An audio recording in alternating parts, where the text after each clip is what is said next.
Hashem Naaseh v'Natzliach, Shiur Torah. Good to be in Aventura, Baruch Hashem. We now we're up to number 83 in the MUSSAR Pirkei Avot series, Baruch Hashem. And also we started the new series on Sundays now in Hollywood. We're already did 3 lectures, different questions and answers about God, about anything really people want. And I think the questions are getting interesting, especially since some of the questions are coming from different age groups. The best questions came this Sunday from a 7-year-old. He had better questions than the adults, Baruch Hashem. I wish I could bring him. He gets better questions than you guys. So, Baruch Hashem, good questions. And this series, Baruch Hashem, is advancing. The shiurs are becoming more and more packed with material. Again, if you still haven't gotten the hint to bring a notebook when you're watching the shiur, then it's taken 83 lectures for you to learn nothing.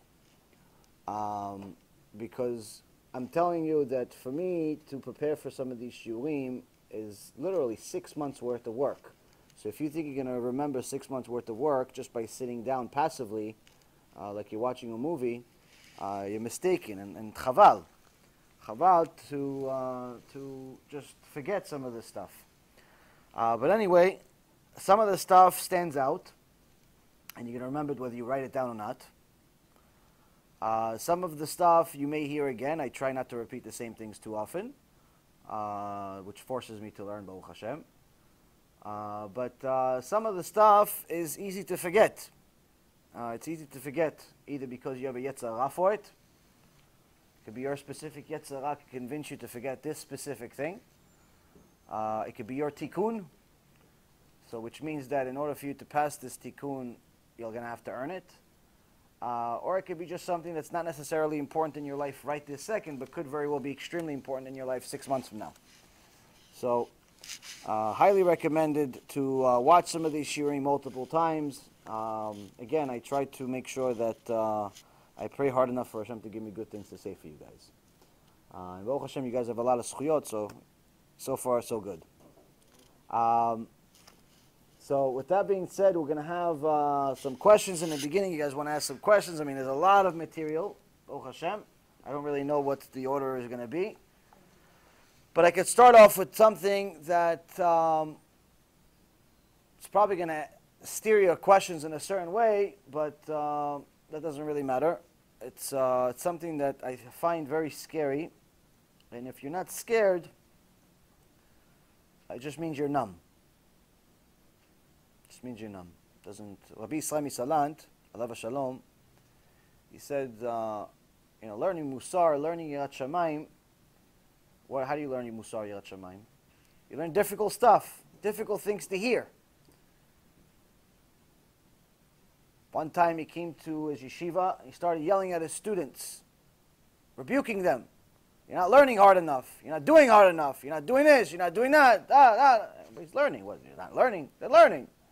It's like, Kvod Harav, what leads you to believe we're not learning hard enough? Like what? Did you find one of the Talmidim in the yeshiva, Mechalel Shabbat?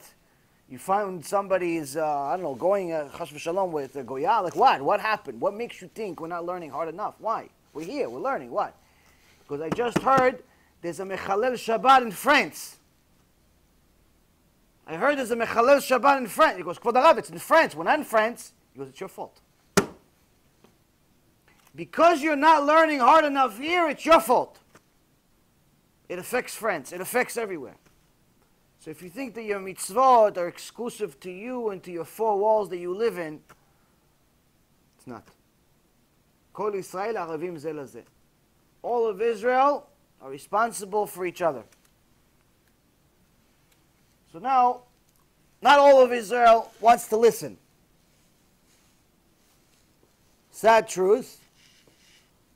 I was talking to a big rabbi today, and he's telling me that similar issues.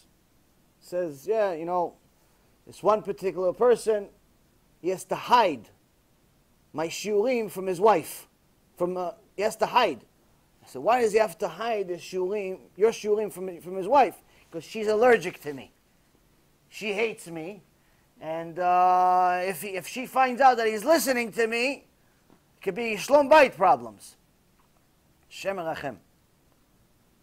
It's like even if he wants to donate, he has to donate to, in cash or something. He has to donate on the side. He can't tell his wife.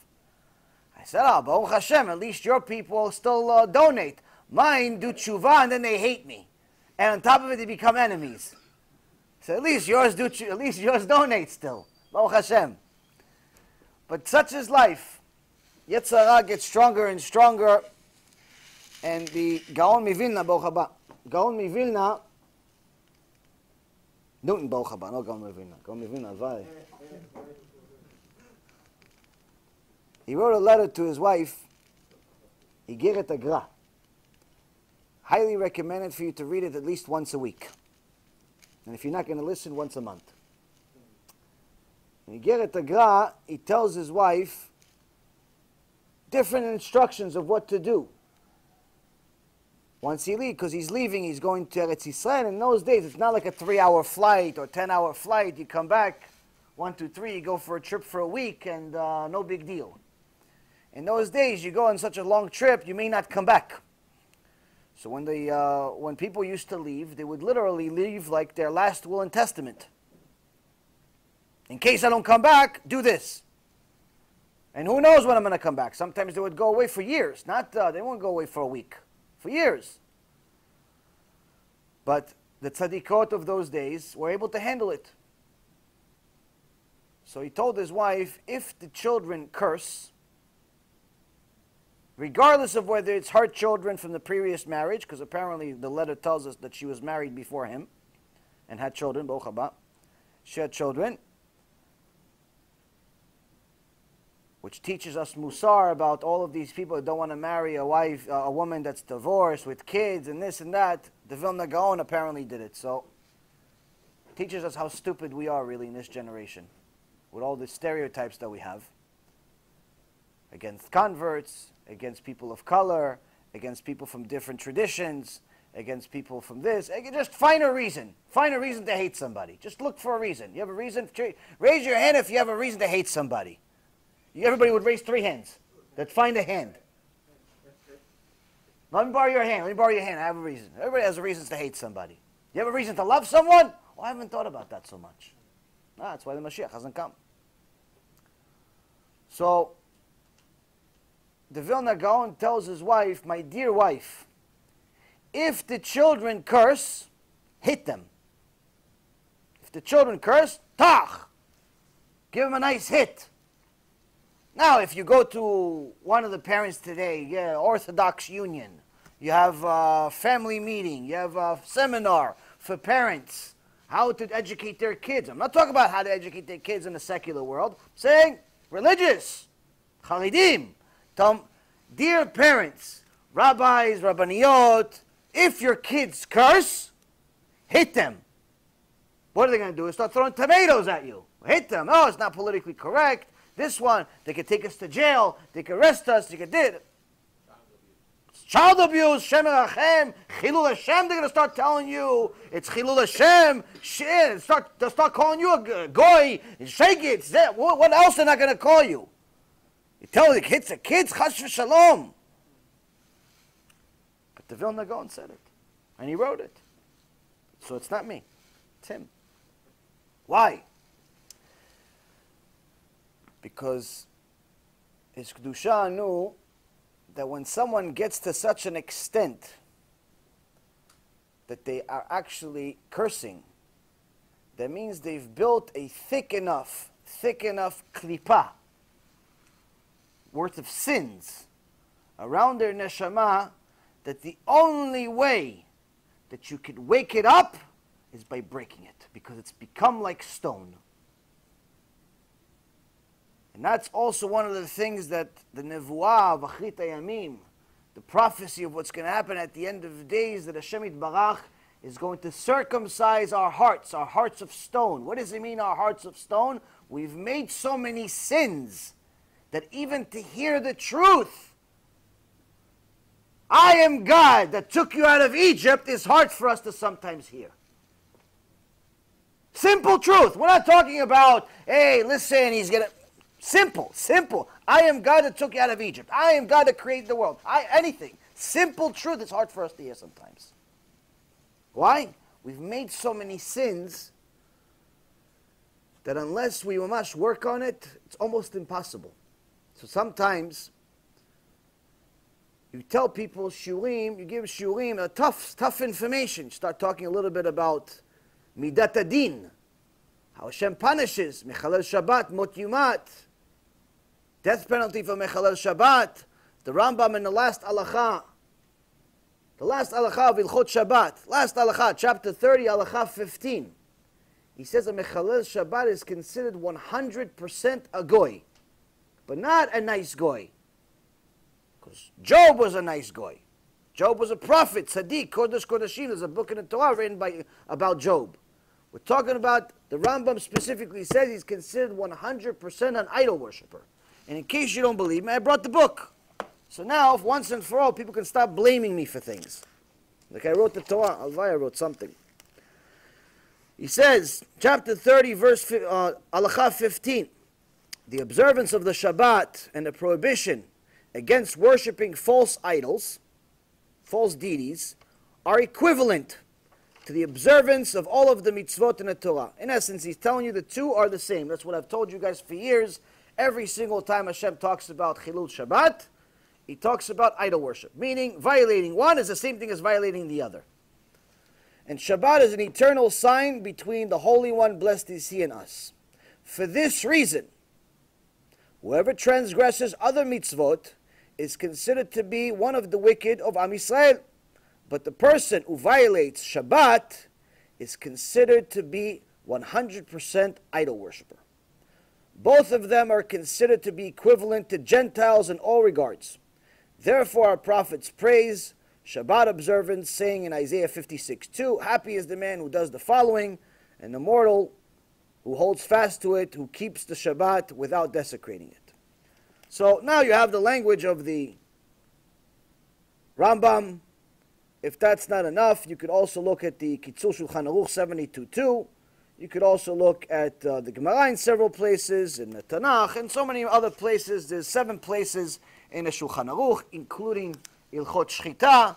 It's also in the Zohar. It's in 12 places in the Chumash. I mean, there's no other place. There's no lack of sources. It's not my understanding, as you just heard yourself. It's literal. But sometimes you tell this to people, and they tell you, no, I don't believe you. I made it up. But needless to say, it hurts them. It hurts them. It bothers them. When they hear it, it bothers them. That's why if someone goes against you, it's not necessarily all bad. It's not all bad. When you start saying to people, listen, Chilul Shabbat is a very big deal. You have no Olam Haba, you have this, you have that, all these different punishments. The Reshit Chochmah, Masechet Gehenom, talks about a Mechalel Shabbat has an eternal punishment. Eternal. 7th chamber of Gehenom and never ends. And I'm not even going to go into the details of what happens there. Hashem Rachem, I learned a little bit about today. Honestly, you don't want to know. You don't want to know. It's enough just to know that there is one. You don't want to know. And you tell people this. You tell people, listen, the wigs, it's Avodah Zarah. It's Avodah Zarah on your head. You have a problem. Tell people, you do all these different things. You go, you're intermarried. You're touching a non-Jew. You're touching someone that's a non-Jew. It doesn't matter if it's a man or a woman. You have a problem with Hashem. If you died right now, you're finished. You have a problem. It's not like a joke. It's not like, he'll understand. It's okay. I'll let you pass because you're a nice guy or you're a nice girl. It doesn't work. There's no you'll pass. If you read Reshit Chochmah, Masechet Gehenom, you don't have to read the whole thing. Read the first 3 sentences. Read the first 5 sentences. Read the first paragraph if you haven't puked yet.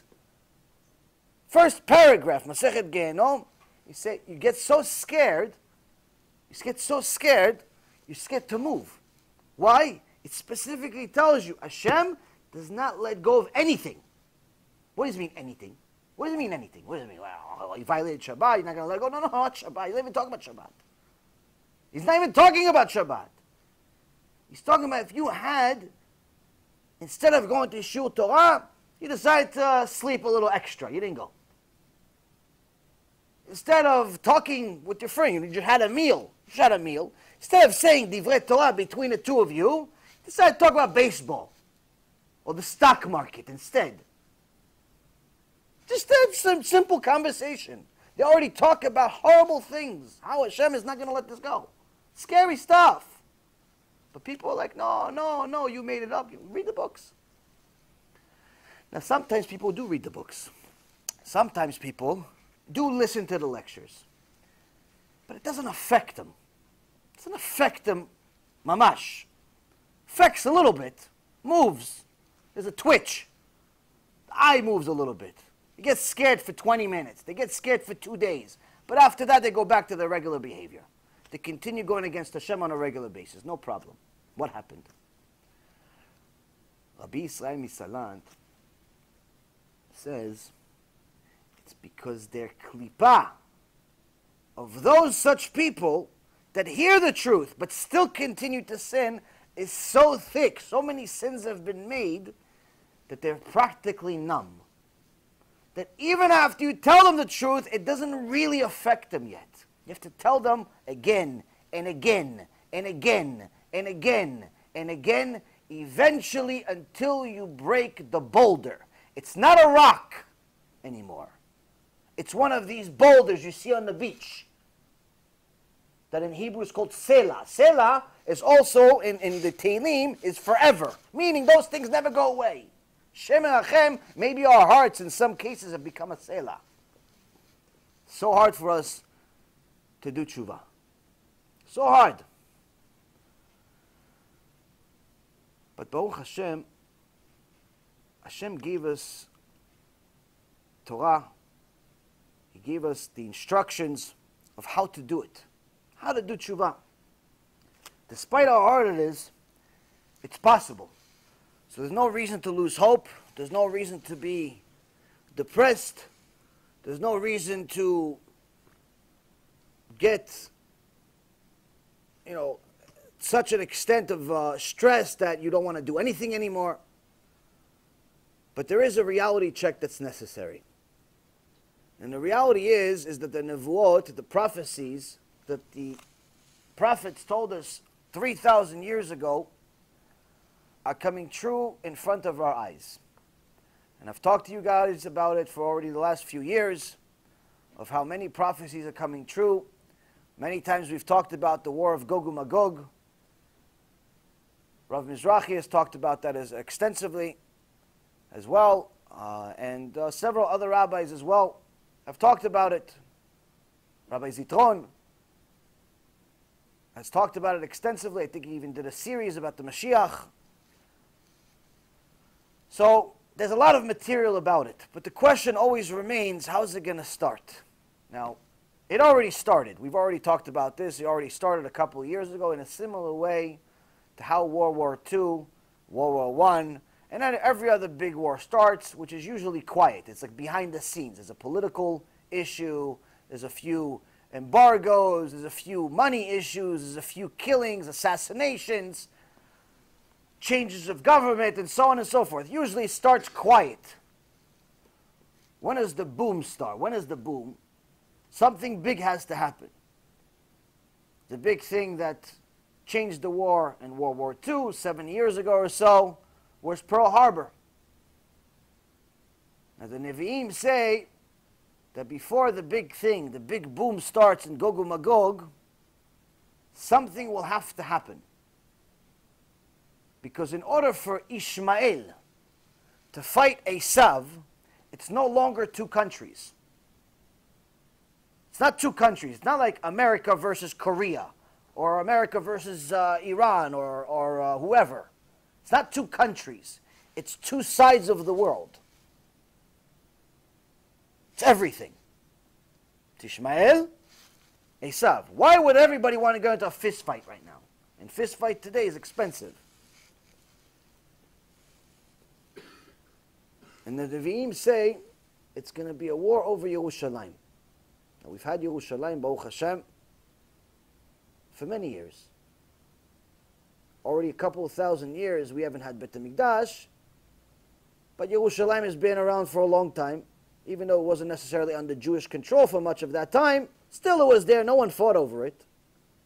And even the recent battle over Yerushalayim, it's really recent. It's not really when we took possession over it, a few decades ago. What's going to change? The change is about to happen. The change is about to happen any day when the President of the United States, Donald Trump, is said to announce any day now that he decided that he wants to make Yerushalayim an official capital of Eretz Israel.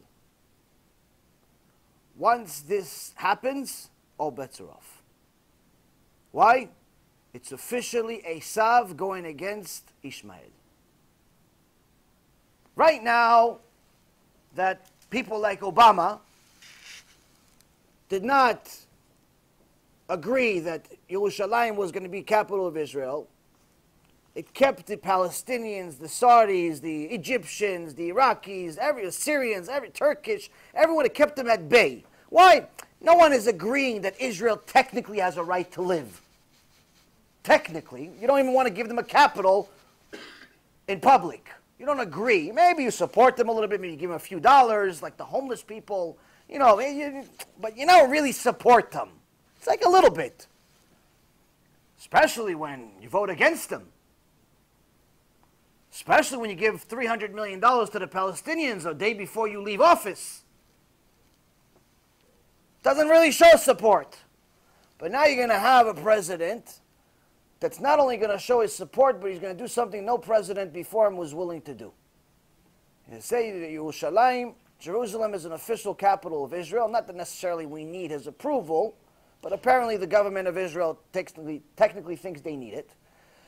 But in the eyes of Ishmael, in the eyes of all of the haters of Am Yisrael, this is the biggest deal that's ever happened, even to such an extent that it's comparable to 1948, when modern Israel was founded. In their eyes, it's the same thing. I would not be surprised if, unfortunately, Hashem Erachem Aleinu, a war begins the moment later. I'm not talking about days or months, moments. Why? This is official war.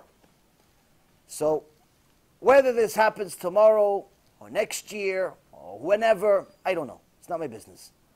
But what I'm telling you is that the world is being structured in a way by Borei Barach to make you guys wake up. To start working on your own stone hearts. Because if you keep sinning, nothing can help you. You keep going out with the non-Jew, nothing can help you. You keep violating Shabbat, nothing can help you. You keep going against the Chachamim, nothing can help you. You don't want to pick yourself a rabbi, nothing can help you. You want to be your own rabbi? You should know. Gemara says God hates you. No such thing as no rabbi. There's plenty of rabbis, there's plenty of Talmidei Chachamim. Pick one. Pick one. You can't be your own rabbi. Even the Gdolei Ador have a rabbi. Must have a rabbi. Why? Someone has to tell you when you're wrong. So now, one of the questions we had before the shiur started was about the whole Zionistic movement. Now, of course, we know that the people that technically are running the Israeli government right now are not exactly pro-Torah. They're anti-Torah, and in general, Zionism overall is anti-Torah. It's a socialistic movement that's really the original founders of Zionism hated Torah to such an extent that Herzl, for example, is documented in his own journal. He had letters. There's actually a documentary about Herzl, anyone who wants to watch it. And they documented it. He had a journal, and he had letters exchanged between him and the Pope. And he says to the Pope, I have a solution for anti-Semitism. What's the solution? I'm going to convert all of these Jews to Christianity just like I did my son. He converted his son to Christianity, or Catholicism, and his plan was to convert all of the Jews. He says, if there's no Jews, there's no anti-Semitism. So the hatred of the Zionists against Torah is not a secret. Anyone that still doesn't know it just means you haven't researched it. But that doesn't necessarily give us an open door policy to hate Eretz Yisrael or Medinat Yisrael or even the government per se. You still have to comply if you want to live there, regardless of whether you want to live in Israel or you want to live in America or you want to live in Kuwait or you want to live in Afghanistan or you want to live in China or you want to live anywhere you want to live. You must, Allah in the Torah says you must comply with the government. You must comply with the government. You have to follow the law. Just because you don't like them doesn't mean you're allowed to break the law. Oh, but they're all criminals. Doesn't make a difference. Don't live there then. Someone told me, oh, can I start an illegal business because, you know, the founders of America are criminals and the people running the country are criminals and this one's a criminal and that one's a criminal. So doesn't that give me an open policy to be a criminal? No. Does not. Not allowed to break the law. Not allowed to take the law into your own hands. Not. So yes, we don't like the people that are running the Israeli government for the most part because they're anti-Torah, but that doesn't mean anything. You go there, you live there, you comply with the law, and that's it. The fact that there are terrorists actually inside the government that want to kill you and me and them, it's strange that they would let such people inside the government, but such is life.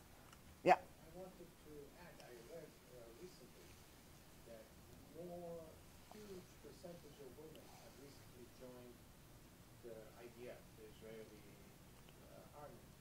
And I know that it's a shiur. Yes. For a woman to carry any kind of... It's a shiur for her to be in the army, period. Because it's, well, besides that, but a woman is not allowed to carry weapons because it's considered negative. Right. No, it's a shiur for her to be in the army for many reasons. There's modesty issues. There's the issue of dati shakala, which means that if a woman is is chas v'shalom taken hostage by the enemy, it's naturally much easier to convince a woman to spill the beans than it is a man, and it has nothing to do with pain. It has to do with kavod. Not with pain. A woman can handle 50 million times more pain than any guy in here. Give birth once. See it. Give birth one time. Think about giving birth one time. Every woman can take more pain than you. It has nothing to do with pain. It has to do with that a woman has to respect herself a lot more than a man does, simply because she's a woman. She's a queen. So that's the reason why a woman is actually also not allowed to be a witness. Not allowed to be a witness in a courtroom. Why? Because you're not to disrespect a woman. So the fact that many more women are becoming soldiers in Eretz Yisrael is a disaster. The fact that the country in general, the government in general, is trying to make pretty much all of the people that go to kollels and avrechim become soldiers is a disaster. There's a lot of disasters happening around the world. There's a lot of them. But that's why this is our fault. It's our fault. And the reason why is the same reason what Rabbi Yisrael Misalan says. If you were keeping mitzvot here, like you're supposed to, they wouldn't be sinning over there. They're sinning over there, it's your fault over here. You're sinning over here, it's their fault over there. You can't just say, oh, they're Reshaim, no such thing. You're not supposed to hate the sinner. You're supposed to hate the sin. And this reminds me of what we talked about, I think, a week or two ago, is that when it comes to rebuking, most people that rebuke for the wrong reason. They rebuke because they just like to tell people what to do, not because they're trying to help them. If you're going to rebuke someone, first ask yourself, why? Are you rebuking them just because you know something they don't and you want to prove to them that you do? Or you're rebuking them because you actually care that they're going against your father?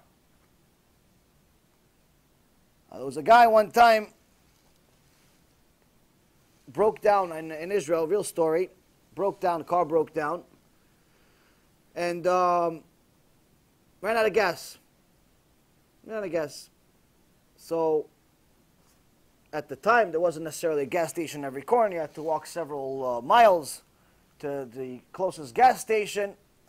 And, he had a little thing with him, bucket with him or whatever, to carry to get the gas.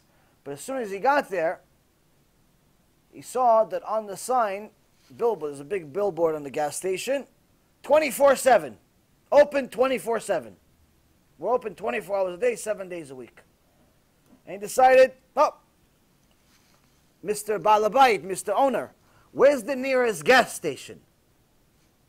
And the guy says, here. He goes, no, the different one. Where's a different gas station? Balabait didn't know what's wrong with this guy. I don't know, maybe trying to sell something. But who knows what the reasoning behind such a question is. He says, it's 5 miles down the road. He goes, thank you, and he starts walking away. So one of the people that was filling up gas was well-to-do, and hey, sir, why'd you ask him such a question? Why are you walking? You want me to give you a ride? He goes, no, I'll go, it's okay. He goes, no, why? What's wrong? He goes, I can't fill gas up here. I can't do it. He goes, why not? What, they're too expensive? You need money? I have a few dollars to give you. He goes, you're not going to understand. You're not going to understand. He goes, no, try me. Why am I not going to understand? He goes, let me ask you something. If you went to a place, you went to a store, and on top of the billboard for the store says they're embarrassing your father. It's a sign cursing your father out, saying all types of nasty things against your father. Would you do business with them? He goes, of course I wouldn't do business with them. I killed them on the spot. Burned the place. I burned the place in a minute. I burned the place. Who's doing that? He goes, unfortunately, this guy's doing it. He goes, where? He's looking. He doesn't know. He goes, look. He says he's open 24/7. He says he's open on Shabbat. My Father in heaven, Hashem Yitbarach, says you're not allowed to work on Shabbat. So he has not only is he open on Shabbat, he's advertising it to the world that he's a violator of Shabbat. He's advertising it to the world that he says, I don't believe that your father exists, Hashem Yirachem. You think I'm going to do business with such a person? Now this secular guy that's listening to this, he's, wow, never heard such a thing. Because, okay, fine, listen, I think you're a little magzim, a little exaggerating, but okay, fine, I'll give you a ride. He gives him a ride, drops him off, and says, listen, before you go, give me your number. In case I ever need to learn something or do something, I'll call you. They exchanged phone numbers, and that's it. A few years pass. One day, this tzaddik gets a phone call on a Thursday morning on a, strange, really long number from a different country. Hello? Hey, Kvod Harav, how are you? No, I'm not Kvod Harav. Who's this? I'm not Kvod Harav. Oh, no, you remember me? I met you. Okay, yes, how can I help you? Because listen, I need you to come to the local bank. He goes, which bank? The big banks that they have over there. I need you to come to the bank. I need you to meet me. It's in, I think it was in Tel Aviv. Why? Well, you need money, you lend you money? I don't really have much. I'm just an avrech, a simple avrech. I learned. He goes, no. I need you to come. Trust me, it's worth it. I need your help. Okay, said. The guy goes to the bank. As soon as he gets to the bank, he goes, here, this is for you. And he gives him $250,000. And he says, what's this for? He says, my father just died. And he was very rich. And he lived in America. And he wrote on his will that I'm only allowed to take this money if I give maaser to someone that has real yirat shamayim. Someone that's really has yirat shamayim. And I asked the guy, what's yirat shamayim? So somebody that's afraid of God. He goes, oh, I know somebody that's afraid of God. He goes, who? Someone that's afraid of God. He's not even willing to get gas from a person that's violates Shabbat. You're the only one I know. Hashem pays cash. Pays cash. You just have to wait sometimes. So, the issue of Yirat Shamayim is something that we have to somehow break the rock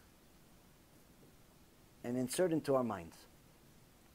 Implant into our hearts.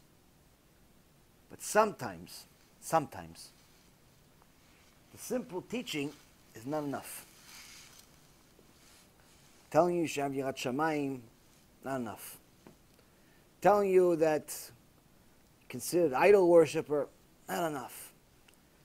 So one of the things that's been considered right now, it's still not a decision, it's got to a point where I don't really have much of a choice, but we'll have to decide. The shiur tomorrow is not going to be about the Mishnah. It's going to be probably about Hanukkah and a few other things. And the reason why is because the next Mishnah is about Gaon. And I'm just not sure how much information I can give you. I can't skip it. Chas v'shalom, we don't skip it. The only thing is how much information to give you. And the reason why is, on one hand, that information is necessary for some people. It's necessary. On the other hand, some people, it's unnecessary. So we have to tread carefully. B'ezrat Hashem will have Siyata Dishmaya, and maybe next week we'll do it over here. We'll see. Now, before we get there, we have what we have to deal with today. Now the question is this world. The Mishnah in Avot 4:28 says the following. Rabbi Elazar HaKappar Omer, הקנאה והתאווה והכבוד מוציאים את האדם מן העולם. The Rabbi Elazar HaKappar says, jealousy, lust, and glory, kavod, remove a man from the world. That's the Mishnah. Now, we already had a Mishnah earlier in chapter 2, and also in chapter 1. We had a couple of Mishnayot that said something similar. Not the same exactly, but something similar about things that took a person out of the world. One of them was referring specifically about this world. The other one was referring about Olam Haba. The chidush about this Mishnah is Rabbi Elazar HaKappar says this is both. A person that does not know how to control their jealousy, their lust, and their glory loses both worlds. So first and foremost, who is Rabbi Elazar HaKappar? In Gemara Masechet Chulin, page 56b, also in the Tosefta, as well as a few other Gemarot, the Mishnah, it talks about Rabbi Elazar HaKappar, also in Masechet Megillah, page 29, and a few other places, talks about Rabbi Elazar HaKappar, and it says that he lived at the time of Rabbi Yehuda Nasi, Rabbi Ishmael ben Rabbi Yossi. He was also friends with Rabbi Chia. And there's a few famous things that he said throughout the Mishnayot. One of them is something that's relevant to all of us, is that the reason why you finish the Amidah with Oseh Shalom b'momav u'b'rachamav v'eseh Shalom aleinu, Oseh Shalom, Hashem brings peace, is because if someone really thinks about it, someone really delves into peace, the significance of peace, he says it's the number one blessing of all. To have peace, to mamash have peace, is everything. Peace of mind, peace in the country, peace in your work, peace in your marriage. To have peace is everything. He says, and that's why we say it 3 times a day at least in Amidah. Because that's the main thing you should be asking for. Instead of asking for money and for a girlfriend and for a boyfriend and for a kid and for a job and for a new car and for a new watch and for a new... all the shtuyot, all the garbage and nonsense that we waste our prayers on, ask for peace. Why? It's everything. You have peace, you have everything. You don't have peace, you have nothing. You don't have... imagine you have millions and millions of dollars, but you're stressed out because your kid's a cokehead. You don't know if he's going to survive tonight or not. Shem Hashem. You don't know if you have to call the cops, if you have to call the hospital, if you have to call the fire department. You don't know who to call. All you know is that the kid, Shem Hashem, can't stop doing cocaine every day. Can't stop doing pills every day. He's addicted. He's not leaving. He's not stopping. He's not listening to you. What are you going to do? You have peace in your life. You think you care about the bank account you have?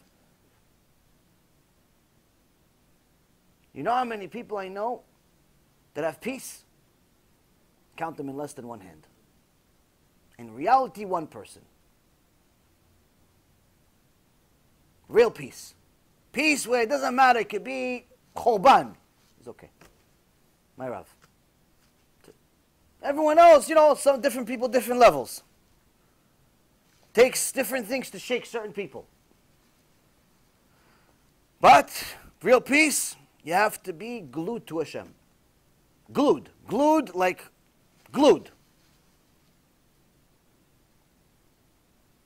So, Rabbi Elazar HaKappar says, when you say Oseh Shalom, don't just say Oseh Shalom, I can't wait to go home. Oseh Shalom, I can't wait to go home. Oseh Shalom, we're almost finished with the prayer. Every time, what are we thinking? Oh, I finished, but now they're going to have to do Chazrat HaShah. Oh, they're going to do it again. Why do I have to wait for this? Can't I just go on? Can I continue? Can I go forward? Can I go home? I have a meeting. I have a this. I'm tired. Everyone wants to go home. People think that the synagogue is like you're doing God a favor. You go there. So, Rabbi Elazar HaKappar says you're missing a huge opportunity. The Oseh Shalom, that's the blessing.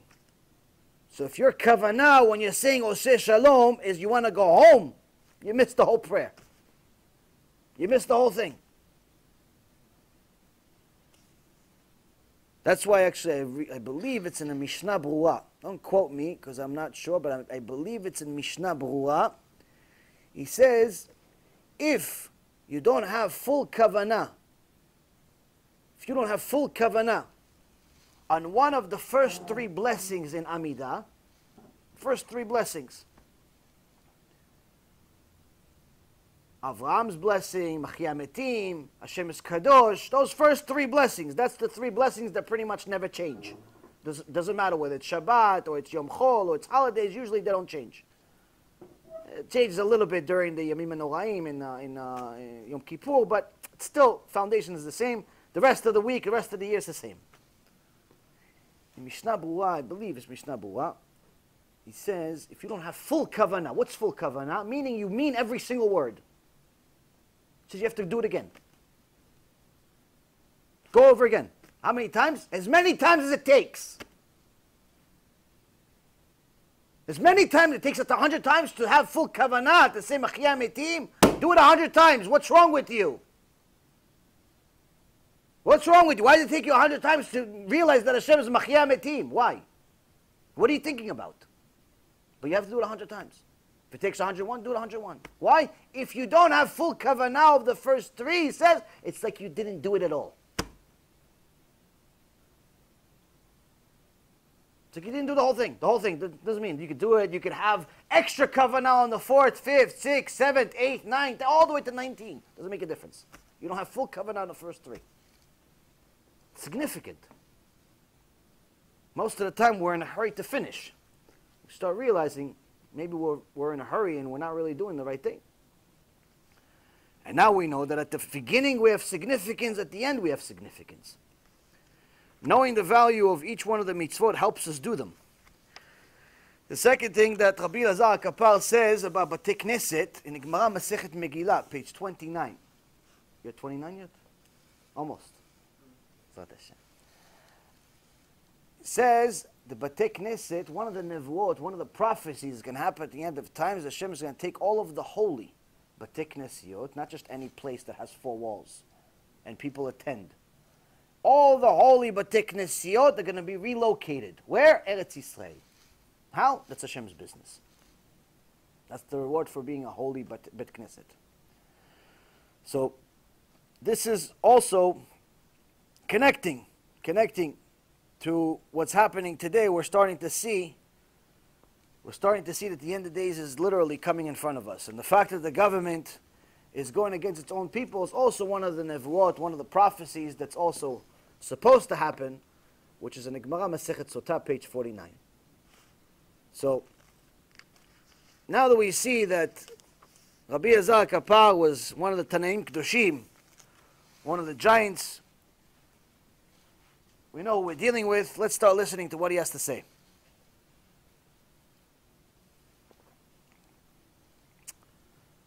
So he tells us, Akin'ah, jealousy, lust, glory, make us lose both this world and the next. In the Gemara Masechet Shabbat, page 152, it says, it uses a verse from Proverbs 14:30. It says that anyone who has jealousy in his heart, it leads to their bones disintegrating or decaying. Now, some people think that the Torah talks in analogies or allegories, or it's nice things to say, it's cool, it's like, but it doesn't really mean anything.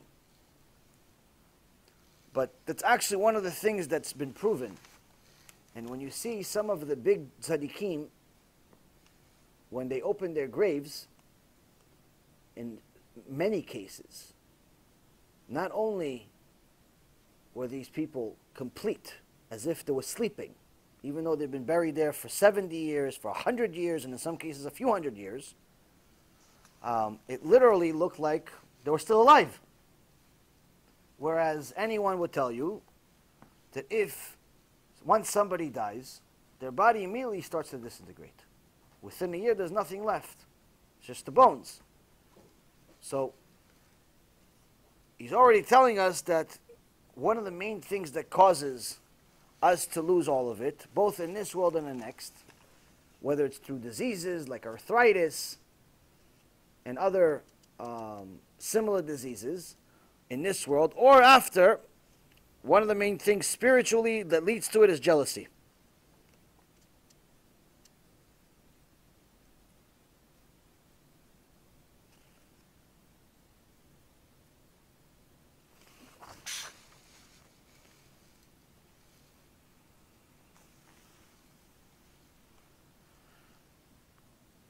Now, jealousy technically was one of the midot that Hashem gave us for good. You can use jealousy for good and for bad.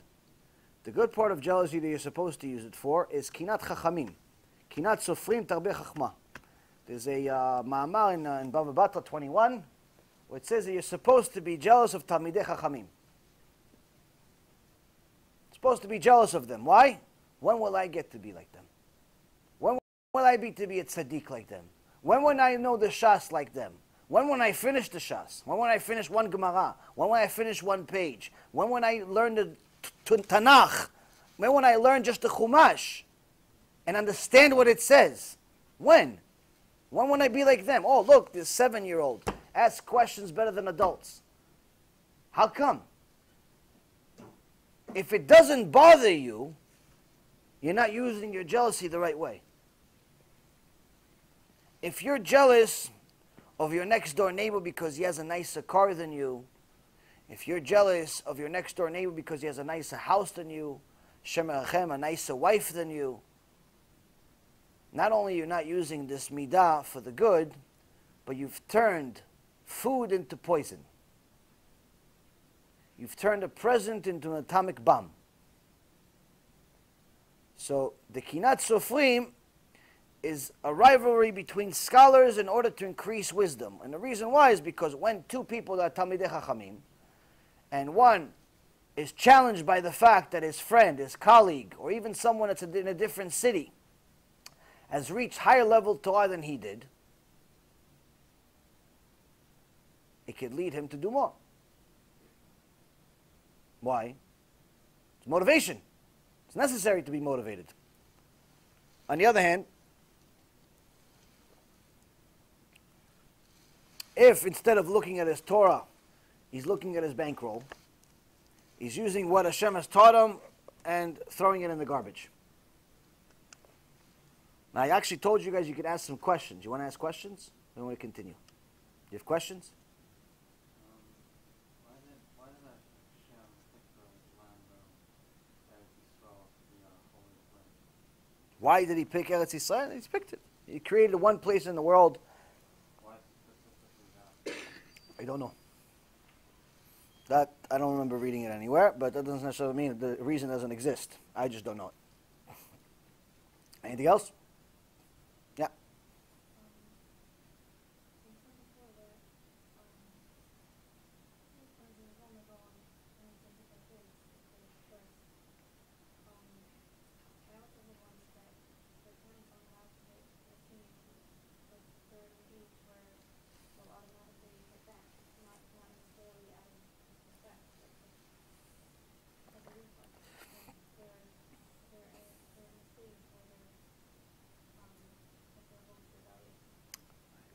when the Chachamim say to hit kids, they don't necessarily mean to hit them to the point where they get bruises and it breaks something, chas v'shalom. We're not referring to that. That's obviously taking things too far. What the appropriate childbearing is supposed to be is to have a level of yirah, the level of fear from the child and the parent, to such an extent that you don't even have to hit hard, if at all. Sometimes, and most times, the threat is scarier than the actual event. So usually you're supposed to refrain from doing everything as much as possible because the threat is much, much more scary than the actual event itself. Once you got to the point where you had to do something, then it's usually, if you have a good relationship with the child, then it's really not supposed to necessarily hurt them physically, it's supposed to hurt them emotionally, meaning, Abba's not happy with me. Ima's not happy with me. It's not that they're hurt and they can't walk now. That's you're going to go to jail for that.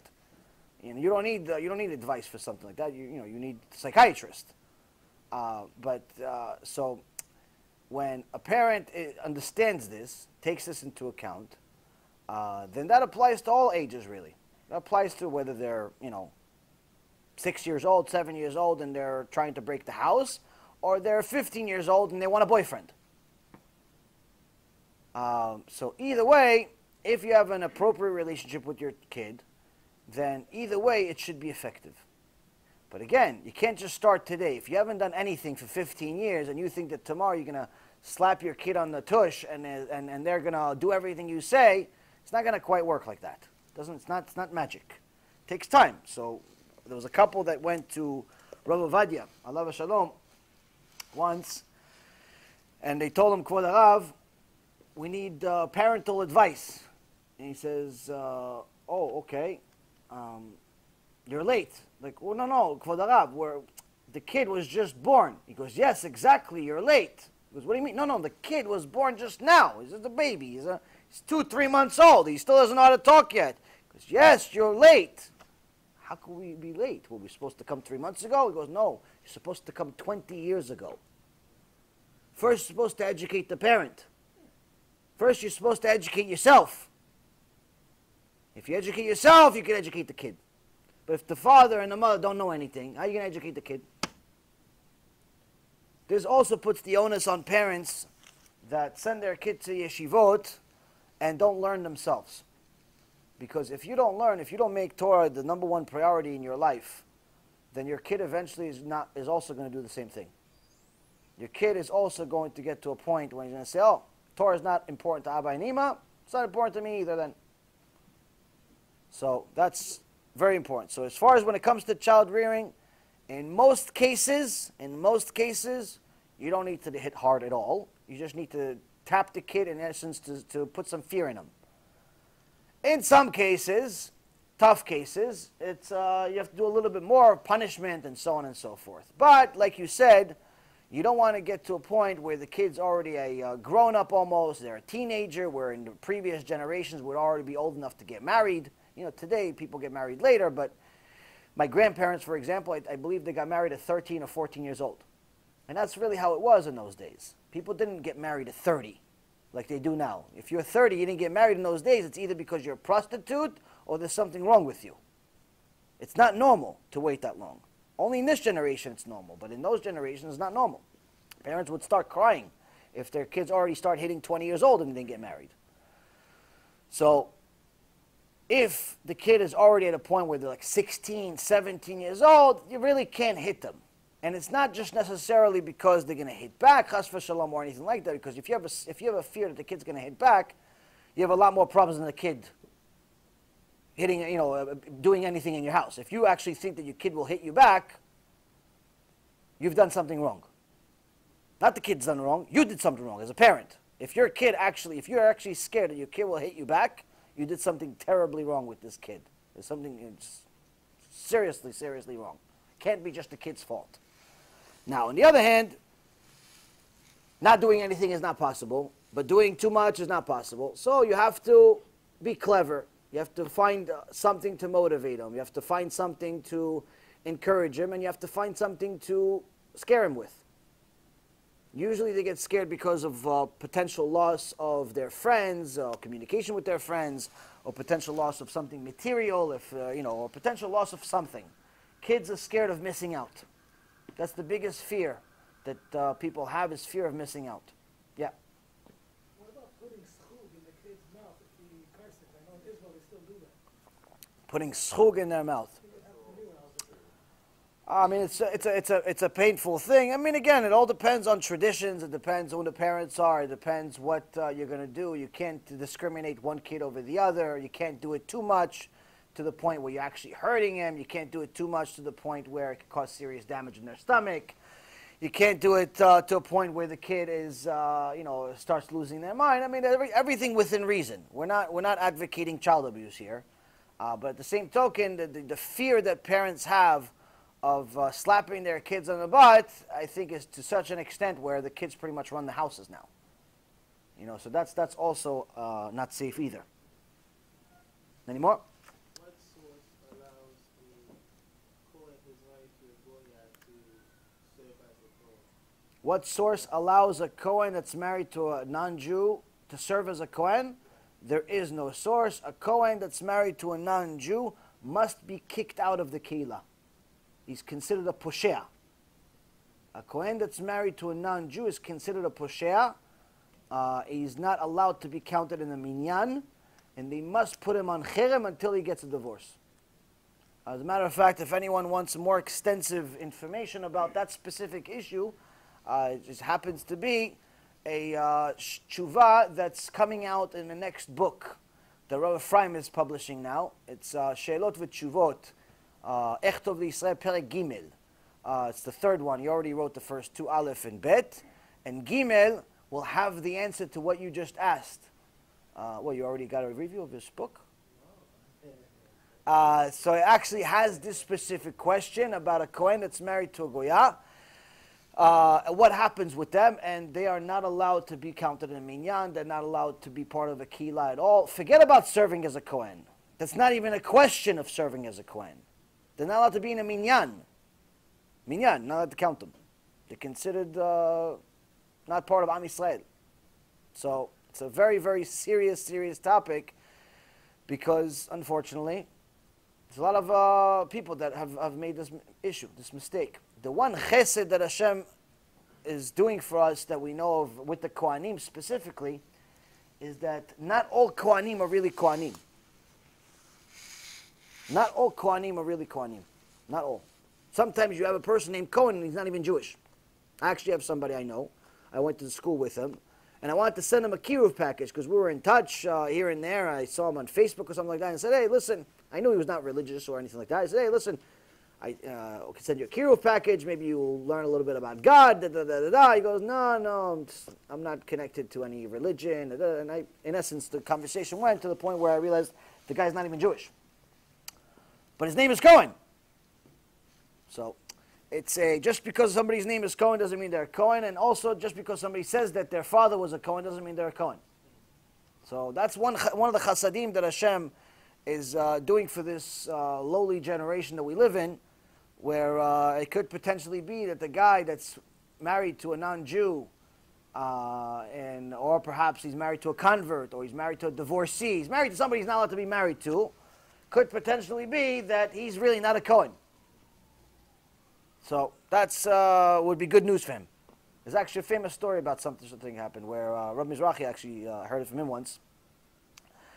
A guy wanted to marry a woman and fell in love with her. Everything was great, but they started doing tshuva, and through tshuva he realized that since she's a convert and he's a Kohen, he can't marry her. Now, he's already been going out with her for 3 years. What, are you going to go leave her now? How are you going to leave her? What are you going to do? Started going to rabbis, one rabbi, another rabbi, not allowed, not allowed. Everybody's reading the same book. It's called Torah, same book. But he's not looking for a rabbi. He's looking for an excuse. Not looking for, sometimes people ask questions, not because they want the answer, because they're looking for a tail, they're looking for a leniency, somebody to give them their answer, not the answer that's true. So one rabbi, two rabbis, three rabbis, four rabbis, ring around the rosy, rabbis, and now you can't find a rabbi. But he keeps doing tshuva, keeps crying to Hashem, da da da da da. Anyway, as you would have it, one day he gets a phone call. His father says, son, I need you to come to the United States. I'm in the hospital, and I'm in bad condition.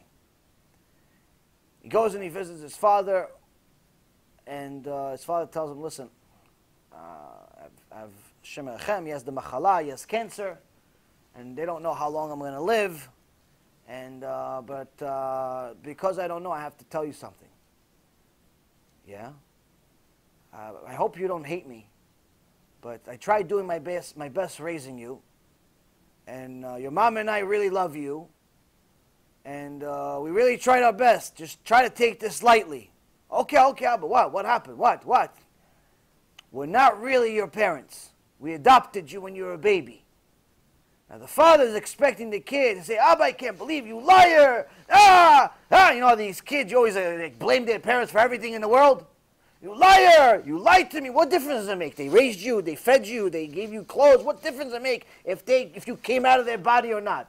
All these kids go crazy at their parents that, didn't tell them so what? He adopted you. He raised you. He was a father to you. What difference does it make? Anyway, people look for excuses to hate someone.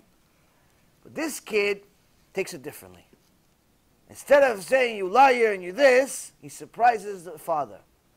What does he start doing? He starts screaming, yeah, he starts doing the Breslov dance. He starts doing Breslov dance, Nachman, whatever he wants. He starts doing Chabad, Nachman, Vilna, Gaon, whatever you want. He's doing all the Chassidutes. Rabbi Meir Balaneh starts lighting candles. And the father doesn't know what's going on. Why is he doing? I just told you I'm not your father. And he tells the father, you don't understand. My girlfriend and I, for the last few years, we started doing tshuva, we keep mitzvot, but we realized that since she comes from convert, she's a convert, and so on and so forth, I can't marry her because I'm a kohen, but now, I'm not a kohen! I'm adopted! Baruch Hashem! You see? Birtzot Hashem darkei ish, gam oivav yashlim imo. Shlomo HaMelech tells us that when a man does the will of Hashem, even his enemies will come say, I'm sorry. Next question. Yes, he was first and then you. Go. Follow up on this question. If there is a person that believes that they're a kohen and knows the rules of Torah, and they choose to go against it, but in the end they're not, are they still punished if they're their word? Because they knew the rules and chose not to follow it and they believe that they were wrong.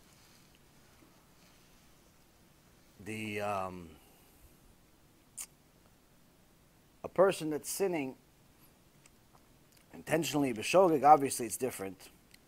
But if someone tells you you're not allowed to do something, and you still go against it, obviously it's not good.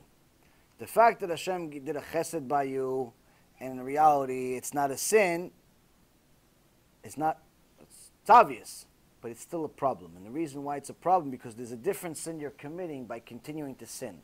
And that sin is called going against the Chachamim. Going against the Chachamim is written actually in Proverbs 28:9. It says, Mesiros no mishmoa Torah, gam tfilato to'eva.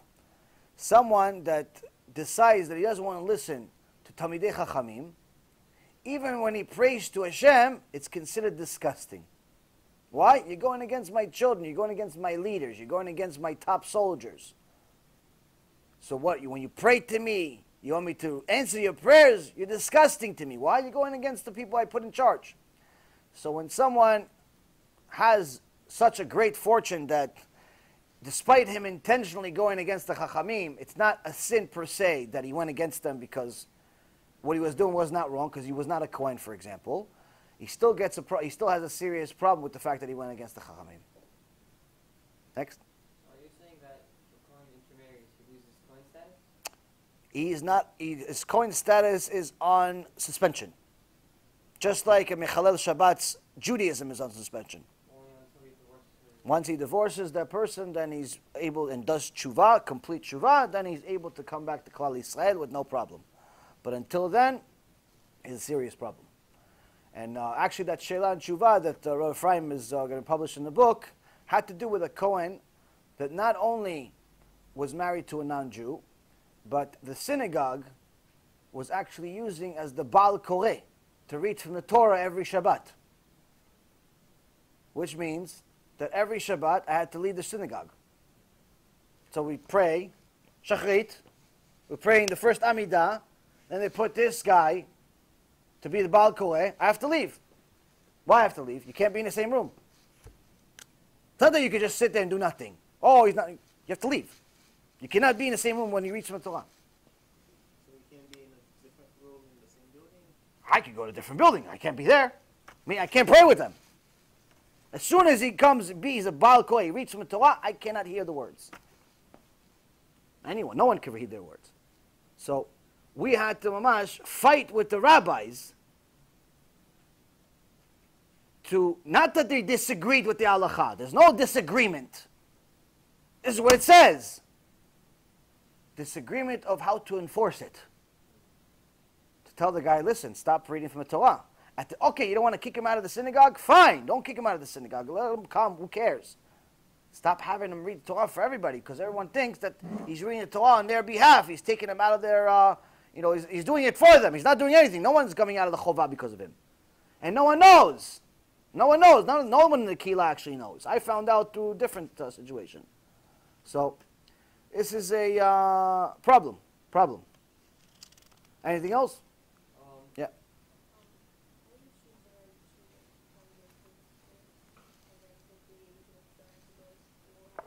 Picking the right yeshiva is very difficult.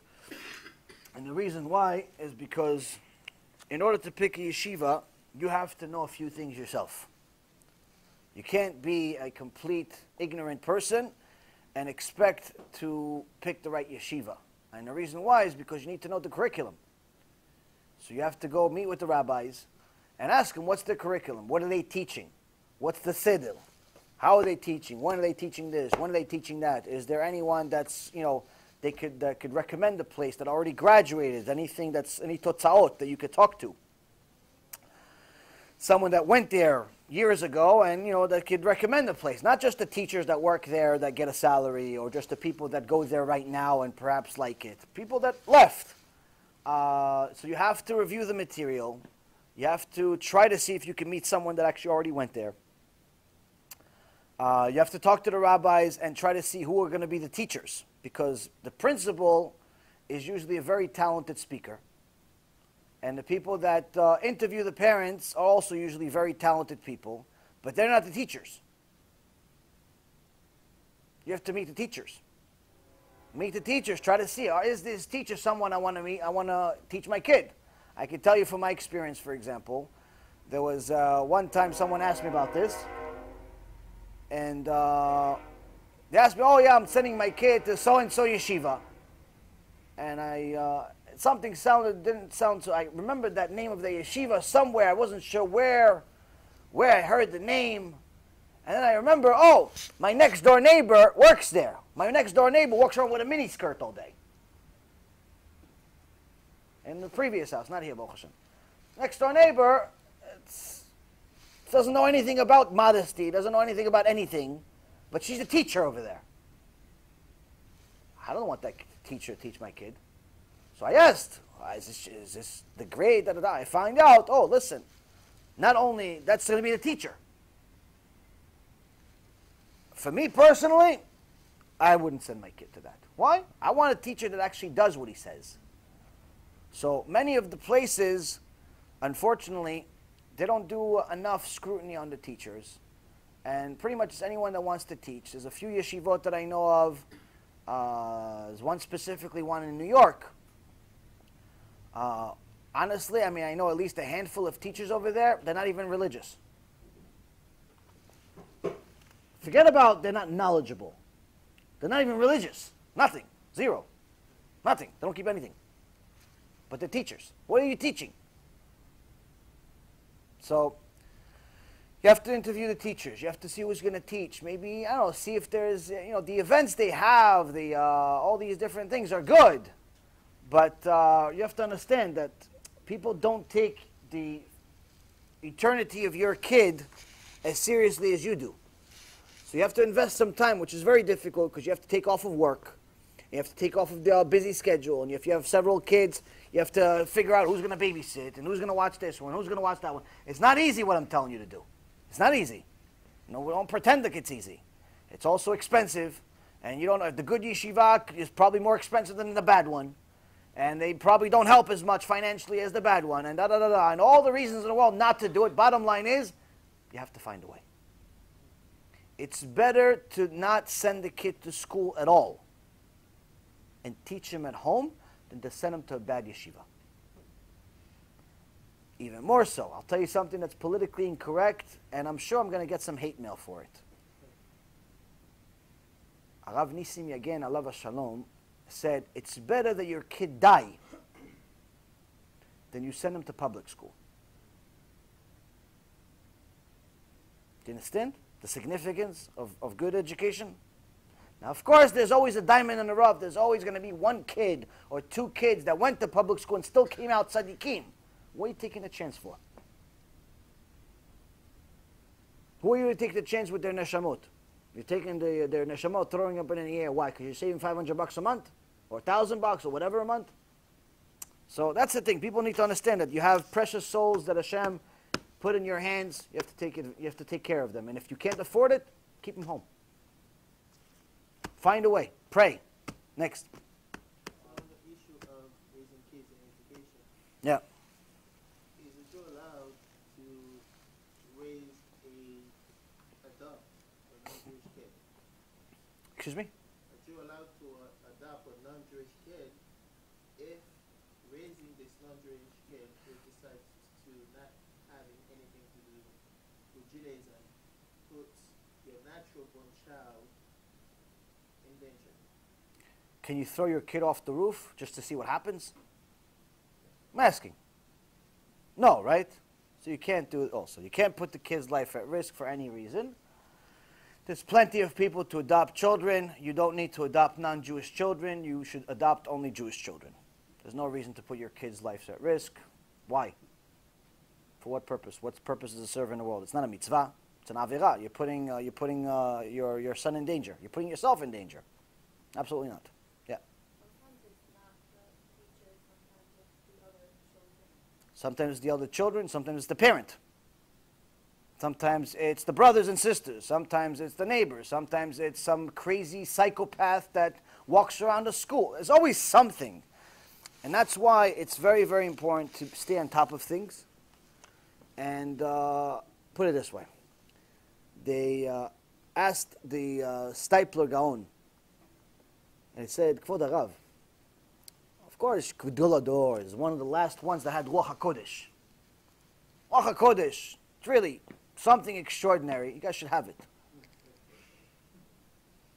So, he had Ruach HaKodesh. Somebody walked into his yeshiva, he'd already start screaming if you already felt if they were Mechalel Shabbat. He didn't see them. He didn't have to see them. Walked into the building, Mechalel Shabbat, he started screaming, get out, hater of Hashem, get out. Ruach HaKodesh.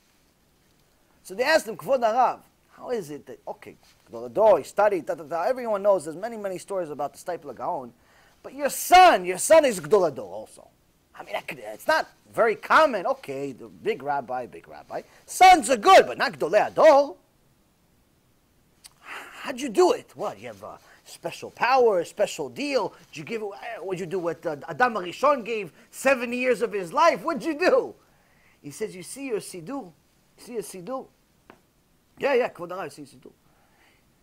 I filled many of those with my tears to make sure I have a son like that.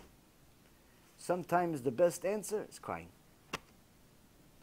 To protect our children from all of these wolves. To protect all of our children from these wolves that dressed in sheep's clothing. Sometimes the wolves in sheep's clothing is the rabbi, Shem Rachem. Sometimes it's the brothers and sisters and the friends and the neighbors and the janitor and some psychopath. There's always something. You need to pray for our kids. You need to pray for our kids. That's the only thing. That's the only thing. But you have to stay on top of it. You will pray, obviously, for protection. And that's why I said that this Tana Kadosh is telling us to pray for peace. That's part of it, having peace that our kids are going to be okay. I mean, I'm telling you right now, Baruch Hashem, one of the biggest chasadim that Hashem is doing for me right now is I don't have to send my kids to school. I'm telling them, I'm dead serious. It's very, very hard. It's very hard for us because we don't know. Like right now, if I had to choose to send my kid to school, I don't know where I would send them. It's very hard. I'm not saying everything is bad. I just don't know of anything that I would say, I'm sure, I don't know. Maybe there is. I personally, right now, I don't know. So Baruch Hashem, Hashem is having chesed on me, they're only 2 years old. So the thing is that it's very difficult. It's very difficult. You have to stay on top of it. It's not just money. It's not just a famous rabbi started it. Famous rabbi, maybe it's tzaddik. What about the teachers? So you have to stay on top of it. You have to pray a lot. It's mesirut nefesh. It's much self-sacrifice to get your kids to stay religious. Somebody came to me the other day, he goes, I'm a little disappointed. My oldest kid, he's not as big of a chacham as I thought he could be. Whatever, he's average. He's average. My youngest one, he's okay, whatever, but he's not, like he forgets a lot of things. And I look at him, and I say, you have no idea what you're talking about. The fact that your kids are even religious and keep Shabbat, you should praise Hashem for that. Chachamim, tzaddikim, you're already asking for too much. Parashat Shavua says, Katonti mikol hachasadim, umikol ha'emet, Hashem Yitbarach. Hashem Yitbarach did so much for Yaakov Avinu, but Yaakov Avinu, he deserves everything. But Yaakov Avinu says to Hashem, Hashem, you already did too much for me. Too much to such an extent that even asking you to protect me from Esav is too much. We didn't do half of what Yaakov is doing, but yeah, we're saying, no, Hashem, maybe my son's not smart enough. Maybe my son is not tzaddik enough. So it's a little silly. It's a little silly. Now the reason why we have all of these issues of thinking that we need more than we do has a lot to do with this Mishnah. We'll continue with the Mishnah and then we'll go back to questions. Because I think with the questions we can go until tomorrow. So Rabbi Elazar HaKappar was also the father of Bar Kappara, another very, very famous Tana. And he says that there's a few simple things that could literally, a person can lose their olam haba. Now, person that has jealousy, there's a few different levels of it. The most extreme form of jealousy is somebody that's upset that someone else has something and they don't. Simple and to the point. He has a car, I don't. He has a big house, I don't. He has a wife, I don't. He has this, I don't. He says that's the worst level of jealousy. Worst. How many of us are innocent of this? Second, lesser degree of envy is someone that can't tolerate when other people have more. He also has, but they have more. He has a Mercedes or something, but the other guy has a Bentley. He has a Toyota, but the other guy has a Mercedes. He has a house, the other guy has a mansion. He has a watch, the other guy has a fancier watch. He has a wife, the other guy's wife is a few years younger, a few years prettier, and whatever. He has. Baruch Hashem, he has. But he's eating his heart day and night because he has a little more. Shem Rachem.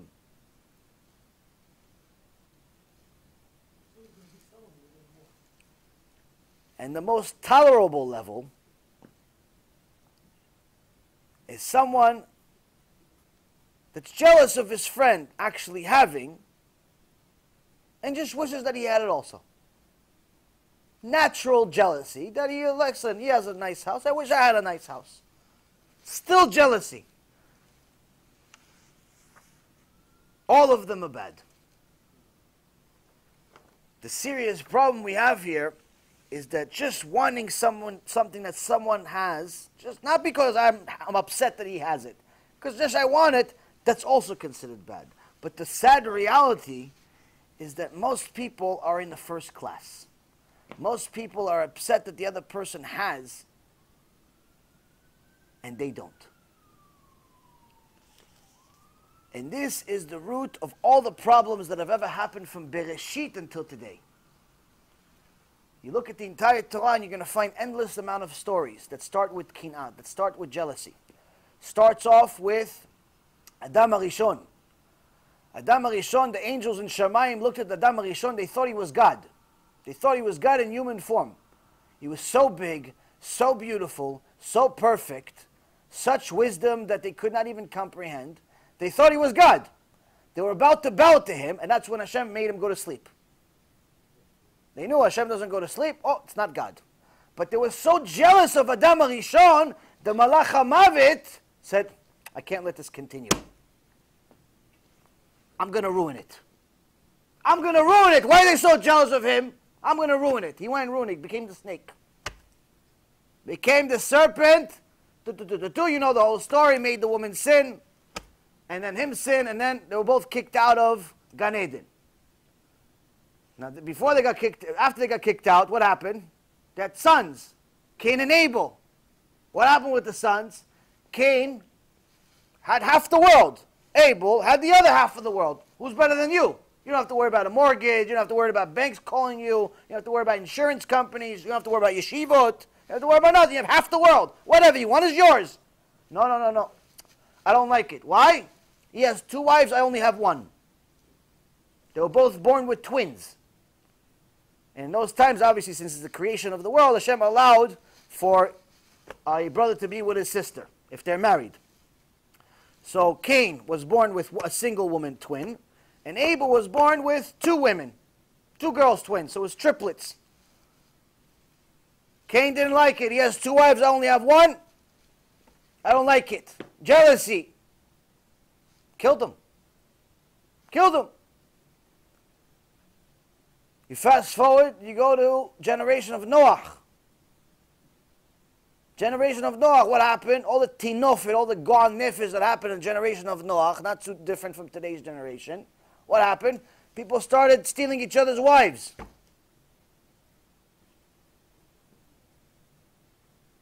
Jealousy. Fast forward. Avraham Avinu, Yitzhak Avinu, Yaakov Avinu, each one of them had their own trials. You go to this week's Parashat Shavua. This week's Parashat Shavua. You have Yosef HaTzadik. Yosef HaTzadik. Only person in the entire Torah, Hashem says he's a tzaddik. Yosef HaTzadik. Who's better than you? Hashem called you tzaddik. Alvai Hashem will just call us, just come in. Just say come in. Don't even say my name. Just come into Gan Eden. It's already enough. He says Yosef HaTzadik. Shit. This parasha, his brothers, also tzaddikim. This is a Shvatim. This Am Yisrael comes from them.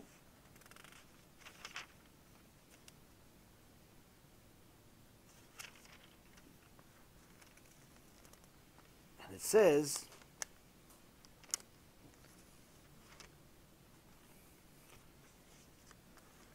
Israel אהב את יוסף מכל בניו כן כי בן זקונים הוא. So Israel, Yaakov, loved Yosef more than all of his other sons, since he was a child of old age, meaning he was a Talmid Chacham. He had a lot of wisdom. ועשה לו כותונת פסים, and he made for him a fine woolen tunic. ויראו אחיו כי אותו אהב אביהם מכל אחיו וישנאו אותו, ולא יכלו דיברו לשלום.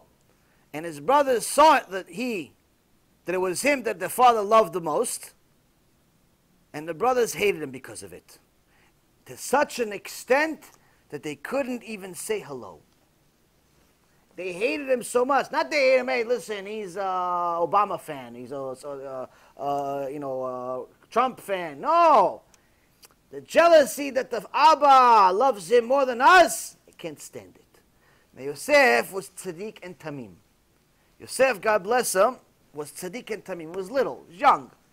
So now, he didn't realize that his tzaddikim brothers could possibly hate him.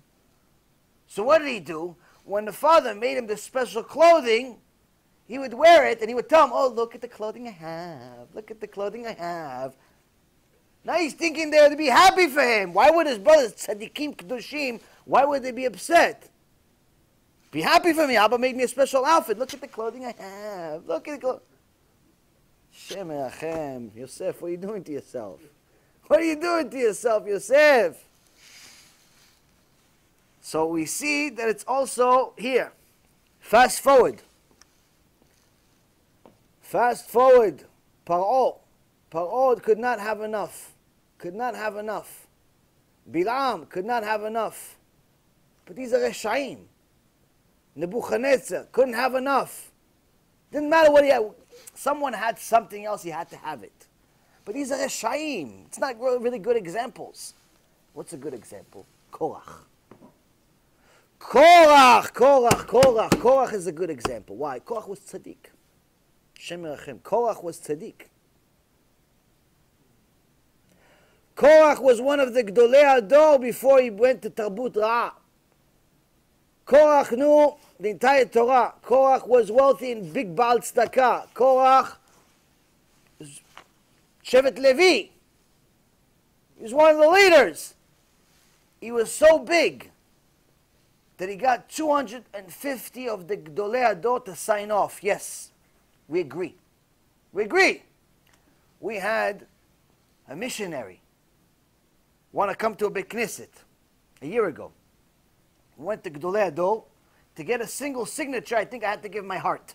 I had to put my heart on the table. I was like, hey, here's my heart. Give me the signature in exchange. For one signature, me, who am I, Bechla? So say, here's my heart. Hey, take the heart. Take this, take this. Okay, just give me one signature.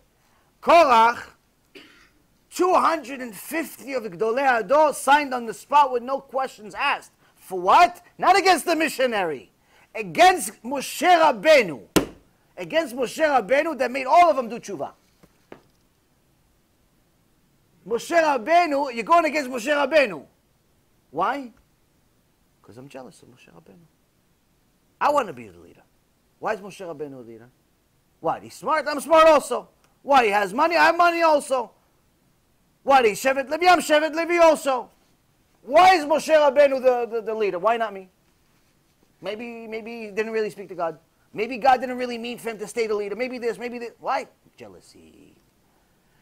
And jealousy took Korach out of the world. And the Gemara in Masechet Sanhedrin says, Korach en lo chelek le'olam haba. No olam haba. Why? Jealousy. Simple jealousy made the ground open up and swallow him and his family, with the exception of a few of his kids that did tshuva in the last minute. Swallowed him and everything that belonged to him. Meaning, if somebody still continued holding on to any of his money, the ground swallowed him also just for holding on to anything that belonged to Korach. Why? Hashem hates jealousy. Hates it.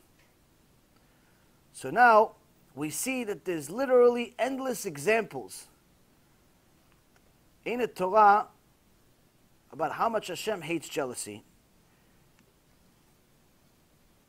And the Chachamim say, Lo tachmod, being jealous, is hated by Hashem to such an extent that anyone that's guilty of lo tachmod, you should question. You should question whether they're following Dat Torah at all. Why? Because if someone has this jealousy that gets out of control, it's very easy for them to violate all 10 commandments. And there's actually a Gemara about it. There's a Gemara about it that also in the Ochot Tzadikim talks about it. Ochot Tzadikim says that someone that's jealous leads a person to violate all 10 commandments. And it gives a story. In Ochot Tzadikim, it gives a story of how somebody was what? Jealous of what? His next door neighbor's wife. Shem Yerachem. His wife was good looking, and he saw it through the window over there, and he said, oh, she's pretty. That's it. Nothing else. Maybe she was wearing a wig, who knows. He says she's pretty. But every day he would peek in, and see she's pretty, she's pretty, she's pretty. Okay, whatever, the guy is looking at a woman, Shem Yerachem, it's not good. But, what, you calling him a Rasha already? He says, yes. Why? Look what happened with the story. One day the husband left town. As soon as the husband left town, this guy that's peeking in from next door knew. So what does he do? He breaks the fence. Already, he's vandalizing he's violating the commandment, he's vandalizing his neighbor's stuff. Next thing he does, breaks into the house. Next thing he does, rapes the wife. So now you've already violated a few commandments. Wife starts trying to defend herself. He kills her. Now you violate another commandment. And cops come in. Cops come in. People start screaming, whoa, what's going on? He goes, oh, look what happened. Some murderer was here. And I just came. He just ran away. I just came. I tried helping her. I just came because I lent the husband some stuff for Shabbat, and I came to pick it up. And this is what I found. So now he's going against the Torah in every single way. So then I say, okay, we have to take you to trial. And he swears in the name of Hashem that this is what happened. From just looking at a woman that's not yours. You violate all 10 commandments. Matter of fact, if you look at Reshit Chokhmah, I didn't really want to go over Reshit Chokhmah too much, but you should know that Rabbi Yoshua ben Levi, in Perek Sheni of Reshit Chokhmah, Masechet Genom, he met with Eliyahu Navi. Eliyahu Navi came to him and he says, you want to see Genom? He says, yes. He tells him all the different things that he saw. Different things that he saw, but I'm not going to go into it now. I want you guys to sleep this week. But he says, "Ve'areni b'nei adam shetluim be'eineim." And I saw some people that are hung from their eyes. Shem Erachem. Why? Go look at a woman that's not yours. Why are you looking? It's your wife? No, it's not. Why are you looking then? Why are you looking? Why are you looking at someone that's not your wife? You know, if you actually understood the din in Shamayim, when you look at a woman that's not your wife, you would never look at another woman again. Never. If you have to have a conversation with a woman for whatever reason or another, you want to help her, she's your customer, whatever, you look once to see who you're talking to, but look away after. Constantly. Once in a while, you go back just to make sure that she knows you're talking to her and so on, but as much as you can, pretty much 99% of the time, if you can, don't look directly at her. Why? As a man, it's almost impossible for you to have a clean mind.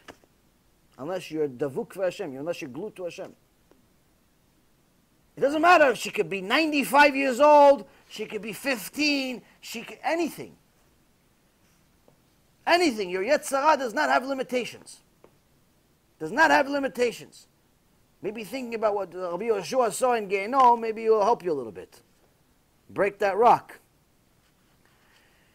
And it talks about, in Perek Shlishi, it says 3, go to Gehenom and do not come back. Abal Eshet Ish is the first one. Someone that goes with a married woman, Gehenom will end, but his Gehenom will not end. So we're not going to go over anything else here. So I think it's scary enough for tonight. But the point I'm trying to say is that here you have all of these disasters begin with a simple look. A simple look at the grass on the other side. You know, there's a famous saying, the grass is always greener on the other side. The real question should be, why are you looking? Why are you looking at the other grass? Why are you looking on the other side? What difference does it make to you if he makes a lot of money? What difference does it make to you what his wife looks like? What difference does it make to you how much money he has, what car he has, what house he has? What difference does it make to you? Do you realize that you're killing yourself? By looking somewhere else other than yourself, you're guaranteed to lose. Guaranteed to lose. On one end, the most likely end, you're going to find something that he has that you don't. Because that's usually what the Yetzirah looks for. So, his wife is ugly and yours is pretty, you're not going to care about that. His house is small and yours is big, you're not going to care about that. His bank account is small and yours is big, you're not going to care about that. What are you going to do? You're going to find out, oh, one of his kids, Talmid Chacham, and my kids are half retarded. Oh, can't be. Now you're jealous of the kids. Now you have Ayn Hara on his kids. Gemara says 99% of people die from Ayn Hara. 1% die from regular death. You looked at his kids, say, oh, they're so smart, they're so this. My kids are not. You're putting aina on his kids. Why are you looking? Why are you looking? And that's the thing, that a lot of people waste their lives. Mamash waste their lives looking at other people's lives. Whether it's on social media, on Facebook, or different things like that. And that's why I always tell people, if you're smart, don't ever put anything personal on Facebook. No pictures and no sayings. Really, you shouldn't be on it anyway. But whatever, if you're using it for good, to do KIRUV or something like that, fine. You're able to use it for good purposes, just like you can use a computer for good purposes in general, just like you can use a car for good purposes in general, just like you can use a house for good purposes or bad ones and so on.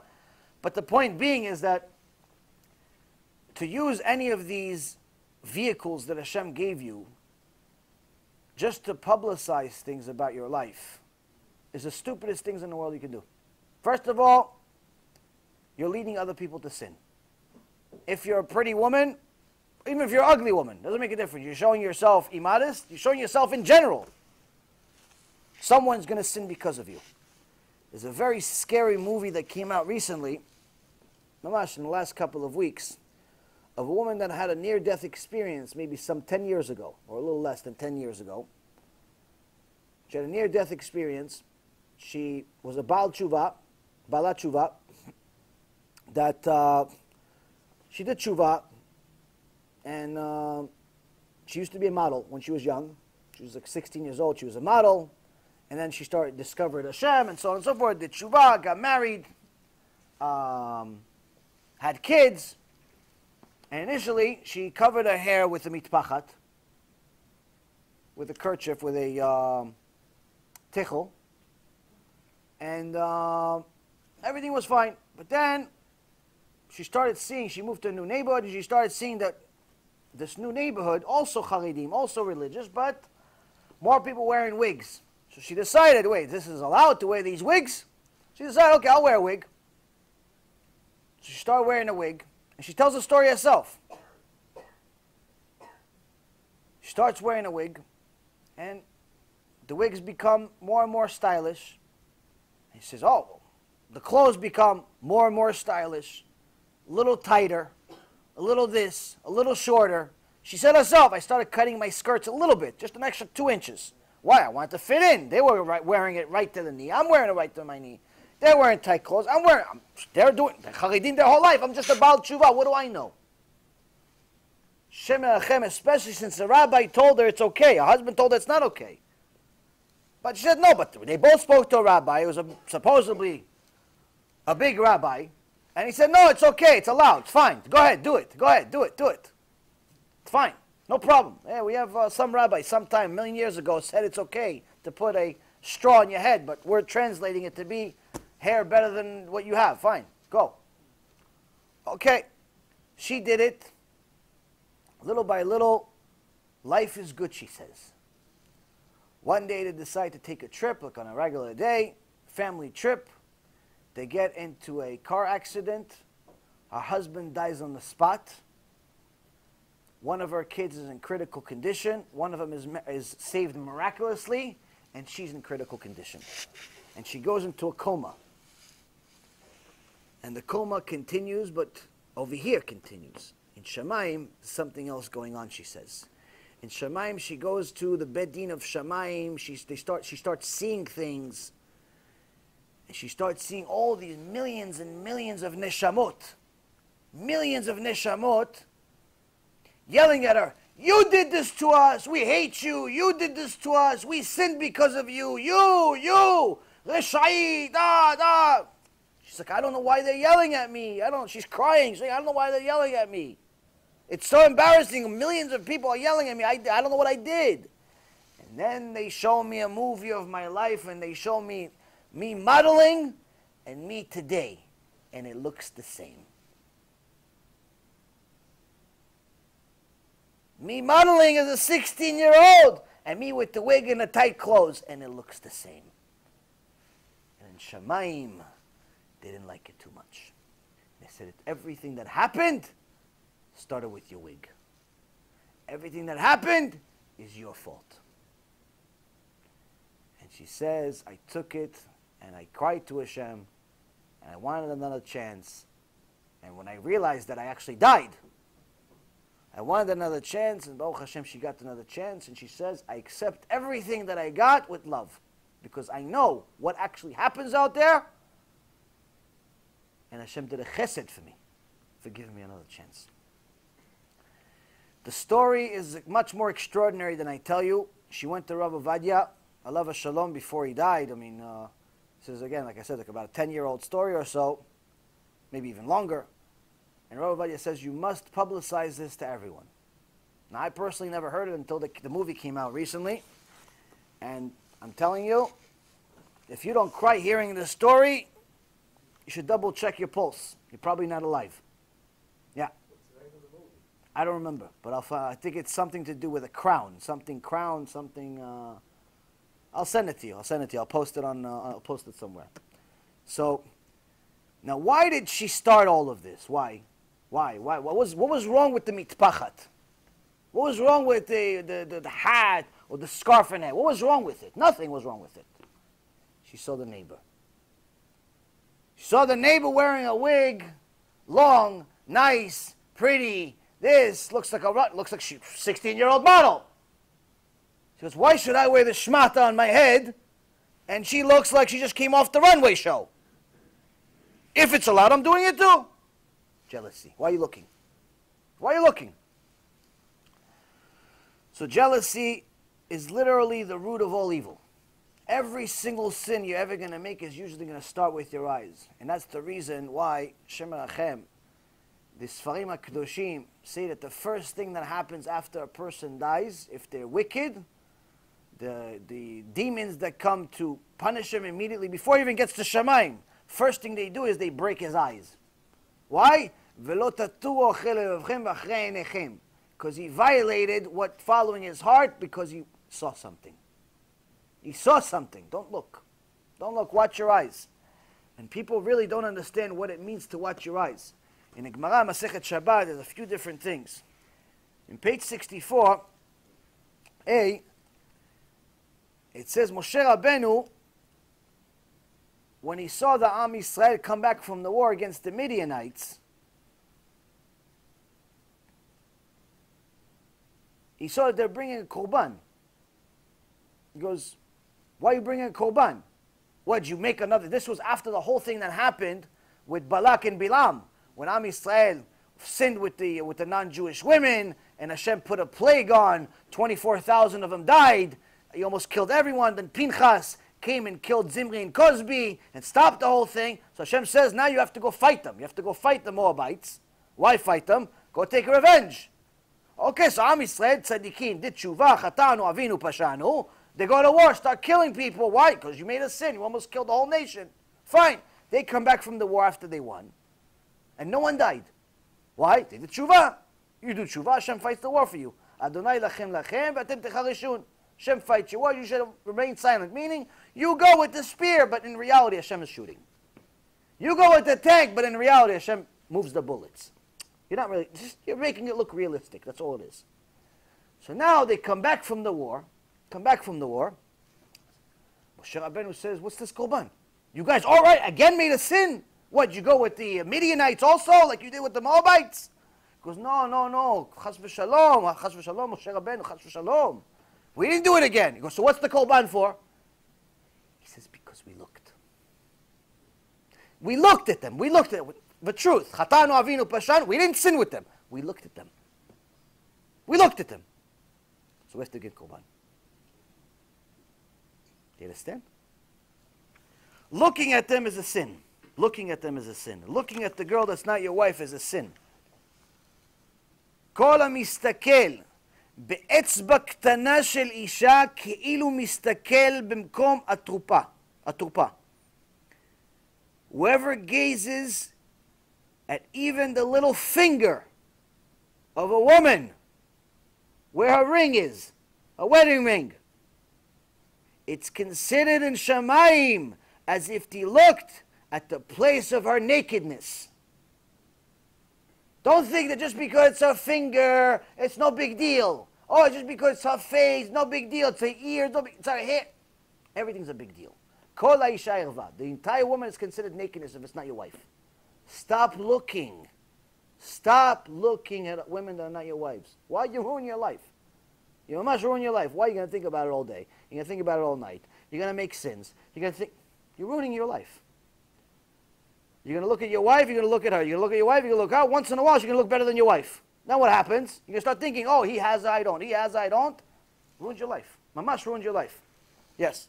What if it's a married sister? What if it's your married sister? It's your sister? Limit the amount you look at her. Limit. It's not to the same extent as a woman that's not related to you at all. But the Rambam says in Isurei Ve'ah that halacha is that brothers and sisters that hug, it's allowed.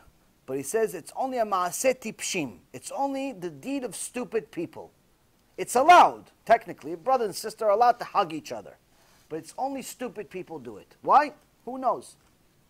Who knows what you're going to think? Who knows what your yitzhak is going to think? Yeah, it's your sister, it's your brother, it's whatever. Who knows what's going to go on you? Why are you taking a chance? With your own sister. It says, tipshim do it. It's his language. You should look at it. Look at it. He says, you should, tipshim. So now, the reason why all of this is because of the very next thing that he says. It says the second thing that takes a person out of this world, Rabbi Elazar HaKappar omer, tava, desires. Desires, a person is constantly looking for more. But the Vilna Gaon quotes Mifchar Apninim, and he says that someone that follows his desires constantly, he wants a watch, he gets a watch. He wants a car, he gets a car. He got a car, he wants another car. He wants a house, another house. Every day, he has the money. There's no, Baruch Hashem, he has no problem with parnasah. But he buys whatever he wants. He has no problem with women, he gets whatever he wants. He has no problem with anything to get anything, but he keeps getting. He keeps getting. The Vilna Gaon, alav Shalom, says, we learned from the Gemara Masechet Sukkah, page 52, that indulging in your own desires is like drinking salt water. Why? No matter how much you drink, you're going to remain thirsty. And the Gemara Masechet Sukkah, page 52 says, Marivo savea masbio raev. This is actually specifically talking about wasting seed. Shlomo HaMelech says, you have a small organ in your body. If you starve it, you'll be satiated. You'll never go hungry. But if you feed it, you'll never have enough. What organ is that? It's not your mouth, because obviously you eat. Eventually you get satiated. He says it's your sex organs. Every single time you have some desires in your head, you follow it, you're never going to have enough. You're never going to have enough. And that's why the Rambam specifically says that the most difficult desire to overcome is wasting seed for a man. Most difficult out of all desires in the world. It's the biggest addiction in the world to get over. Once you have the addiction, he says himself, it's almost impossible to stop. It's a very, very, very difficult. Why? Because to stop wasting seed requires multiple things. It's not just, stop looking at certain movies, chas v'shalom. But it's also, you can't look at every girl that moves. You also can't go to certain places. You can't go to the gym and still remain a clean mind. Why? It's only a matter of time you're going to see someone that's not dressed. So you can't go to the gym. You really can't go to a lot of places. Over here, Shem Echem, thank God we didn't move here. I came here the other day. I thought I figured I'd go to the supermarket over here. I mean, people think that they're mamash on a runway show. I had to look at the floor the whole day. I was looking like, oh, salt, okay, salt. You don't know what to do. Salt. Like you're looking at the bottom of the bag. Maybe it's salt. Maybe it's sugar. Maybe it's corn. Who knows? Just get it. You can't look. Why? Everyone thinks they're in Hollywood. Where? Supermarket. Kosher supermarket. So, a person needs to understand that in order for them to overcome this addiction, Requires a lot. Requires them controlling themselves as far as what they see on the internet. Requires them to control themselves as far as what they see outside. Requires them control themselves of everything. It's not easy. It's not impossible, but it's not easy. Now, the big desire that a lot of people have is money. I don't think a day passes and someone doesn't tell me, what do you think of Bitcoin? What do you think of Bitcoin? It's at this amount, it's at that amount. Is it a good investment? Is it a bad investment? Or they ask me about the stock market in general, because the stock market apparently is in all-time highs. And they keep asking, what do you think of this? And what do you think of this? And what do you think of this? And what do you think of this? And what do you think of this? And what do you think of this? Now, why do I tell you this? Because number one, I don't think about it. That's the good news. I don't think about it, I don't follow it, and really the only way I know what's going on is somebody's telling me. But the real important part, how do I know? It's a bubble. How do I know it's a bubble? I was in the business for almost 20 years. You don't need to know too much to know it's a bubble. And the reason why is because there's an old saying. When a taxi driver is giving you stock tips, it's a bubble. When the average Joe is asking you if he should invest, or he's telling you what to invest in, it's a bubble. The average Joe everywhere somehow is becoming an investor right now. Every guy that has 10,000, 20,000, 50,000, 100,000, all of a sudden is a guru. Wants to invest in the market, opens their own accounts, opens their own days. Obviously, it's a 100% bubble. But no one wants to listen. No one cares what I say. Who cares? I don't even want to give the advice. I left the business for a reason. So now I'm going to do it for free. But why am I telling you this? Because the funniest thing in the world, that's very sad though, it's funny but it's sad, is that every single time someone tells me, they ask me the question, what do I think of this and what do I think of this? I say, listen, if you tell me, I'm going to give maaser, I'm going to give 10% maaser, I'm going to give 10% to your KIRUV organization. You know, it's tzedakah is important, tzedakah. I'm going to give maaser. The guy sent me a text early this afternoon. He goes, listen, I know you're busy, I know your time is precious, and all these nice generous compliments I don't deserve anyway. And he says, listen, what do you think of Bitcoin? I'll show you the text. Mamash, I'll show you the text. There's no name on it, so you won't know who it is. See the text. He says, no, and listen, I'll give you maaser. I'll give you 10% maaser. It's KIRUV, Kod Arav. If I make money, it's KIRUV. People could do tshuva. All of a sudden, we all became Moshe Rabbeinu. All of a sudden, everybody became Moshe Rabbeinu. Now, the question I have for everyone that says they're going to give maaser if this happened, they're going to give maaser if they become rich, they're going to give maaser if they sell this house, they're going to give maaser if they sell the property, they're going to give maaser if Donald Trump gives them part of his inheritance, they're going to give maaser if the boss gives... Why didn't you give maaser now? That's the question. The question they're going to ask you in Shamayim, when you get up to Shamayim and they start giving you, why did you tell the rabbi you're giving maaser? Why? Why are you a liar? Why are you a liar? Why are you a filthy liar? Who are you kidding? You think you're lying to me? Do you think I care, Bechlal? You have a problem in Shamayim, you filthy liar. You filthy liar. You have a problem in Shamayim. They're going to ask you, why are you a filthy liar? Why are you telling people, oh, I'm going to give maaser, I'm going to give maaser? If you give maaser, give it now. Why are you giving it now? What do you need? What do you need more money to give maaser? What do you think? Only rich people give maaser? The number one donors in the world are poor. Every organization will tell you that. All of the big organizations, whether it's the idolatry organizations or it's Jewish organizations, le'avdil, it doesn't make a difference. The real bread and butter of all the organizations comes from basic people. Yeah, of course you're going to hear about the $100 million donation from this guy and the $100 million donation from that guy, but until they got to the $100 million, they survived from the average Joes. The average Joes that didn't wait to win the lotto to give them maaser. So what they're going to ask you in Shamayim, who are you kidding? Who are you kidding when you say I have to, if Hashem gives me this, I'm going to do this. If I do this, what are you giving Hashem conditions? Hashem, if you give me a house, then I'll do Avdallah. Hashem, if you give me a wife, then I'll learn Torah. Hashem, if you give me this, I'll do this. Hashem, if you give me this, I'll do this. One time a guy said it. He says, Hashem, listen. You give me money, No problem. Give me $1 million in the bank. Make sure that my wife is happy. Make sure the kids are this. Make sure that I don't have any health problems. Make sure that this. Make sure this. Make sure this. Make sure this. Make sure this. I'm going to go to Kola from morning to night. A bat kol from Shemaim came out. I'm not interested. I have other people doing it for $1,000 a month. I don't have to give $1 million. I have people doing it for $1,000 a month. What do I have to give you $1 million for? Not interested. What are you doing Hashem a favor? Who are you kidding? Who are you kidding? All these people are just mamaz making a joke of the system.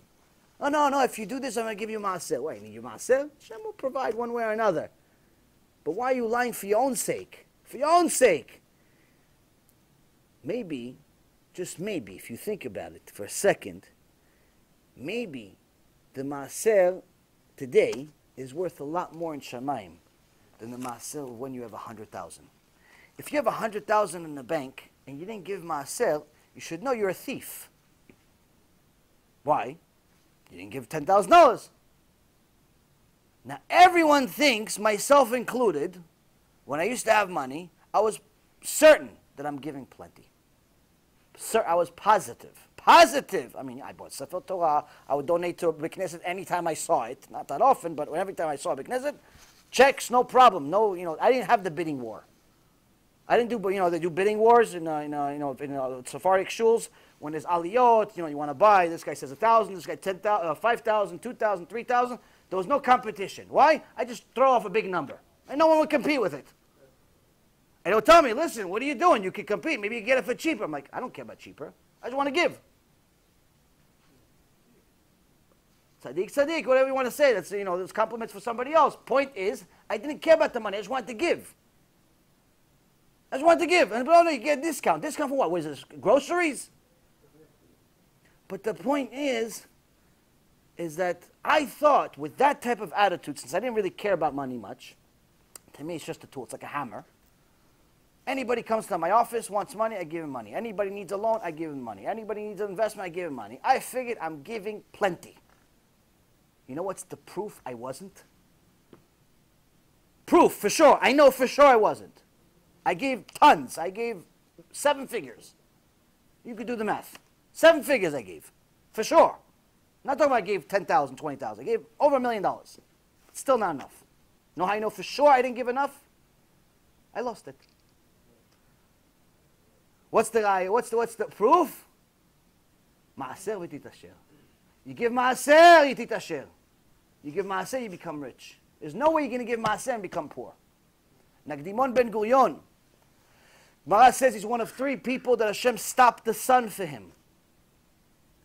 One time, there was a journey they would have annually. All the tzaddikim from different parts of the world would come visit. And he would host them. But you need to supply these people with water. So he went to a Arab and he said to him, listen, I need the water. The wells that you have, all the wells that you have 12 wells. Give me the water. He goes, why would I give you my water? I need money. I need this. He goes, listen, you're going to be provided with the water. I'll pay you, but I need it right now. Long story short, he says, listen, I'll give you full wells back, whatever you're giving me right now with the water. On this specific date, it's going to be exactly as you gave it to me, as if nothing changed. And if not, I'll fill up all of the wells with gold. That's how much money he had. It was just not possible to get other water. So it's a good deal. A time goes by. The day of the return comes back. There hasn't been rain. There hasn't been a drop. And the wells are empty. The Arab sends a servant, laughing his way to the bank, saying, oh, okay, start filling them up.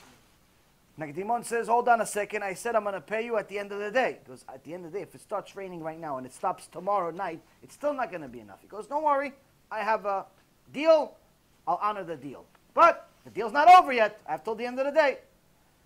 Nagdimon ben Gurion goes into the Bet HaMikdash. Hashem Yitbarach. I didn't do it for me. I did it for your children. Why do I have to pay your loan? It started drizzling. Drizzling. Not enough. Afternoon came. The Arab comes back. He goes, no, come on. What, you think this drizzle is going to do anything? Nothing is going to happen.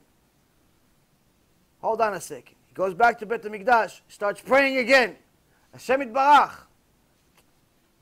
We need more, we need this, da-da-da. Long story short, it starts raining, and it fills up the wells. Now the guy, the Arab sends the guy, and he says, listen, yes, your God obviously is the greatest God, but I still have a problem with your God. He goes, why? My deal was that I'm going to get the wells back by the time that the sun went down. Before the sun went down. By the time the wells were actually full, the sun went down already 15 minutes. Dimon ben Gurion said, 1 second. He goes back to the Bet HaMikdash. He says, Hashem Yitbarach, there's a Chilul Hashem now. He says that we broke the deal because of 15 minutes. Hashem took the sun back and put it back in the sun. Put it back in the sky. For who? For Dimon ben Gurion. So it's not like some average Am Haaretz didn't know anything. Tzaddik, Ashir, and everything else. One day Rabban Yochanan sees his daughter looking into the tzoah, into the waist of the chamorim, of the donkeys, of the Arabs. He says, who are you? He goes, oh, I'm looking for food. He goes, what are you looking for? He goes, oh, I'm looking for grains of wheat that the donkeys didn't digest. Because whose daughter are you? He says, I'm the daughter of Nakdimon ben Gurion. He goes, how could it be? Your father's a big Baal Chesed, he's Ashir, he's a big, very rich. How is it possible? She says he used to be rich. He used to be Baal Chesed. He lost everything. Rabban Yochanan says, how could it be? He gave a lot of tzedakah. And the daughter herself says, it wasn't enough. It wasn't enough. You think that your little $50 that you give and your $100 that you give and $200 you give is not a big deal? If it's maaser, it's enough. If it's maaser. If it's not maaser, even if it's $1 million, not enough. Maaser works off of the gross. Now, weak generation, the way usually most people start is they give off the net. But the real mitzvah is giving off of the gross. You make $1,000 from wherever you work. They pay you $1,000. Before you pay your expenses, your house, your mortgage, your this, your that, you have to pay $100, 10% of that $1,000 as maaser. That's the original mitzvah. Some people that are tzaddikim give 20%, chomish, meaning you get 1,000, they give $200, 20%. But the mitzvah is 10%. Now, this weak generation, most people don't even give the 10%. So usually what people do to get them to get started, it's not the full mitzvah, but it's nonetheless it's something, is to give the 10% off of the net, meaning after you pay your expenses. So you made 1,000, your rent or mortgage was 500, your food was another 300, you have, let's say, $200 left profit, you give 10% of the 200 that's left. So it's now $20.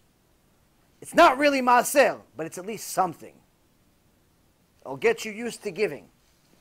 And that's the key that people need to understand, is that when Hashem gives you 100%, He's expecting 10% back. You don't want to do it, that's a problem. That's a problem you have to deal with. Now, the main reason of why people don't want to give is because their ta'ava, their lust, their desire for money is more significant than their own life. And the Gemara even says that there are many people that love their money more than they love their own life. There's a guy, a very sad story. Very sad story. But it's becoming more and more common. A guy I used to work with was a client of mine. Very nice guy, older guy. Made a ton of money, made a fortune. Had a big business. And he gave parts of the business as he was getting older to his sons. And as he got older, he figured that, his sons will continue running the business and so on and so forth. But one day, there's a little difficulty in his part of the business, and he asked the son for a loan. The son says, no, why would I give you a loan? You're my competition. I gave you the business. You remember? 10 years ago I gave you the business. You remember you menuval? You remember you kfui tova, you disgusting human being? You ungrateful human being. Remember, I gave you the business 10 years ago? You remember? I gave you the business 10 years ago. You remember? 10 years ago. Remember? No, you're my competition. You're my competition. You remember 50 years ago when I changed your diapers? You remember that?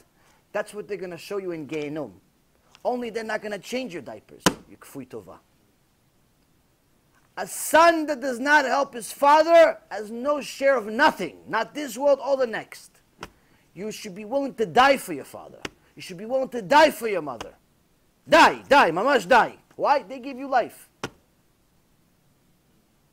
They gave you life. You kfui tova. How are you going against them? How? How can you go against them? Unless they're Rishayim, unless they're going against Hashem, it's a different story. They're normal people. They ask you for help. They ask you for a loan. They ask you for whatever. They ask you to change a tire. They ask you to call them once a week. They ask you for anything. Why can't you do it? Why can't you do it? The guy had a dog food business, and it got to such an extent that he stopped talking to his own father. Stopped talking to him. Didn't want to talk to him anymore. Why you didn't want to talk to him? Because the father says the reason why you don't want to help me is because your wife knows I don't like her, and she doesn't want to help. The good news is the father had a few $1 million somewhere else, and he fixed the business anyway. But the point is that people love money so much they forget who gave it to them. They love money so much they forget everything. Forget their own parents. They gave you blood. They gave you life. They changed your diapers. They fed you. If they ask you to jump off a roof, you should consider it.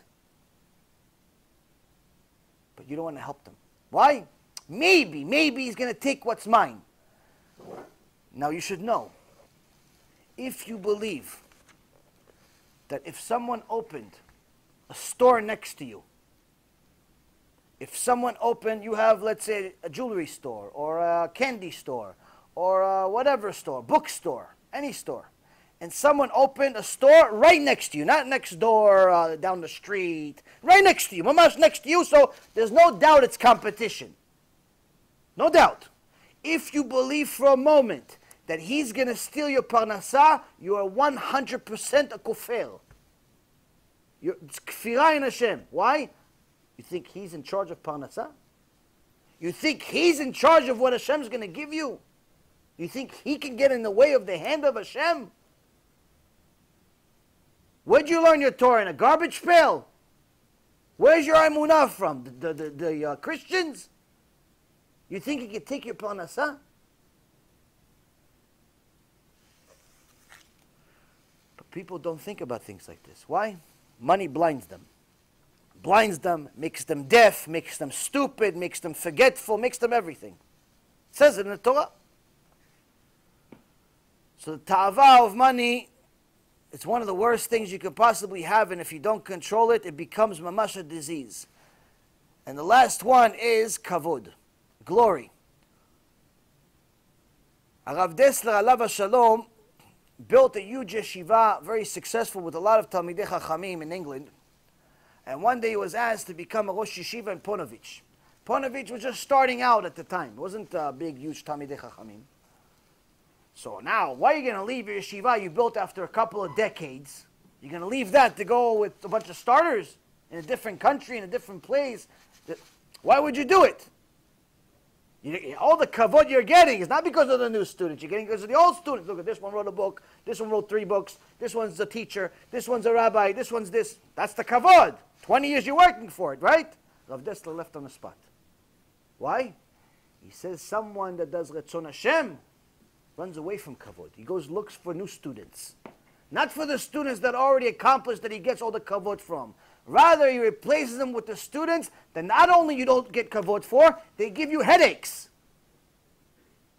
You help them do tshuva, they go against you anyway. No, they don't forget donate. They become your enemies. They make videos against you. That's what you look for. You look for those students. Why? It's Retzon Hashem. You're not doing it for them. You're doing it for Hashem, your Father in heaven. You're doing it for your Father in heaven. Don't be kfui tova. Look for kavod too. The fact that you're alive is already enough chesed that you got from Hashem.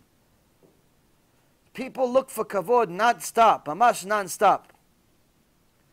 And that's the huge amount of disasters in the world happen because of kavod. Someone went to Rabbi Zusha, the head of rabbi at the time of the city, came to Rabbi Zusha. And he says to him, Kvod Arav, tell me your secret.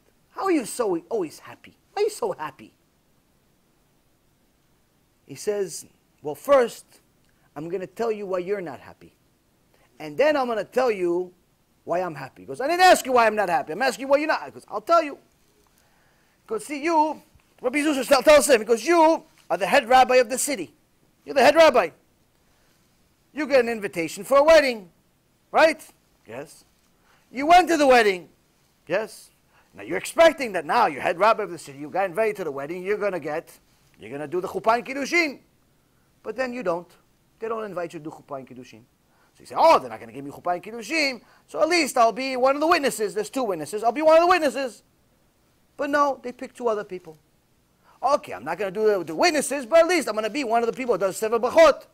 But no, you don't do Sheva Brachot. They pick someone else.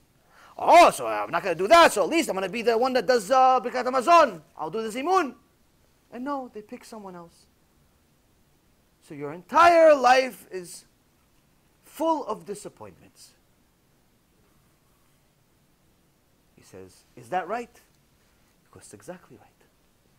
He goes, so why are you happy? He goes, because I was also invited to the wedding. And me, when I got invited to the wedding, I don't know why they invited me, bichlal. Who am I that they're inviting me? I thought it was a mistake. So I came and I said, oh, you invited me to the wedding. I just want to say hello, but maybe you didn't. So don't feel obligated. No, Kvod Arav. Come, do the chuppah. I said, me, do the chuppah? Such a surprise to me. Who am I that I'm going to do chuppah? Oh, okay, I'll do chuppah. And oh, be the witness. Me, be the witness. Wow, you want me to be the witness? Oh, I'll be the witness. Oh, and also be the blessings. Me do the blessings. And me do the zimun. And me, all these things are a surprise to me. I don't know why they give me all this honor. You think that you deserve everything. So your life is full of disappointments. Me, I know I don't deserve anything. Katonti mikol chasadim. So anything that I get, I'm excited about. Anything I get is a chesed from Hashem. Why? I don't look at the grass being greener. I don't look at the grass at all. Whatever Hashem gives me, I'm happy. But you're constantly chasing kavod. You're constantly respect and respect and respect and respect. No one's ever going to give you enough respect. No one's going to give you enough. Why? Because you think that you're much more than what you really are. No one agrees with what you think you are. Even if you are what you are, it doesn't make a difference. No one agrees with it. You're always going to be disappointment. And that's the truth. That's the truth that people need to realize, is that these 3 things are 3 things that literally ruin lives day after day. It's very simple things. We talk about jealousy. Who doesn't have it? Who doesn't know about it? You don't need a definition. You don't need to look up define jealousy on Google. Everyone knows what jealousy is. Everyone knows what lust is. Everyone knows what desires are. You don't need a big chacham to tell you, oh, lust means this. You don't need nothing. Everyone knows. When I say desires, everyone knows what it means. Desires for money, desires for women, desires for this, there's non-stop desires. And everyone knows how many homes have been broken because of kavod. Why? I'm not calling him. He's going to call me. Why can't you just call him? You have a phone. Call him. No. I'm waiting. He's going to call me. I'm older than him. I'm this than him. Everyone's waiting for the call. Why? Kavod. Oh, no. I'm not marrying into their family. Why? Look at us. We are rich. We are this. We are this. Everyone wants kavod. Everyone wants kavod. Everyone wants honor. They want to be better. They want to be this. Why? Why do you want so much kavod? Who are you? Do you realize that one day you're all going to end up in the same 9-foot hole? Then how are you going to explain it? And the Rambam says in Ilchot Shuvah, so long as you have love for anything else, including yourself and your own honor and your own desires, you will never have love for Hashem. Why? there's no room. There's no room for anything else. There's no room to love Hashem if you love your own honor, if you love your own desires, and if you love what the other guy has. There's no room for Hashem. There's no way you can make it. If Mashiach comes right now, there's no way, unless you start controlling yourself. Any questions? What's the proper way for someone to respond to undeserved kavod? Undeserved kavod depends. If he's getting the kavod for the Torah, obviously it's one thing. If he's getting the kavod because of some skill set that he has, it's another thing. It also depends on who's giving it to him. Meaning, if, let's say, for example, you have a student that's giving you honor because you just taught them Torah, at one end, depends if the student understands what humility is. Today, people think that humility means that you have no confidence. They don't understand what humility is. So when someone says, no, I don't deserve it, they're like, oh yeah, he probably is right, he doesn't deserve it. So people don't have a hard time understanding what humility really means because it's so far away from what's being taught in schools today. Secular, religious, and irrelevant. So depends who the audience is. In general, rule of thumb is you should run away from kavod. You should run away from all honor. Meaning somebody gives you any type of compliment, in general, it should really make you cringe. Why? Because when you really think about what they said, in reality you don't deserve it. Doesn't matter what it is. In reality, whatever they told you, they could tell you're smart, you don't deserve it. Why? It's not your intelligence. It's not your intelligence. Hashem gave it to you. Tell you you're rich. It's not your money. He gave it to you. What are you so proud? It's not. Nothing's yours.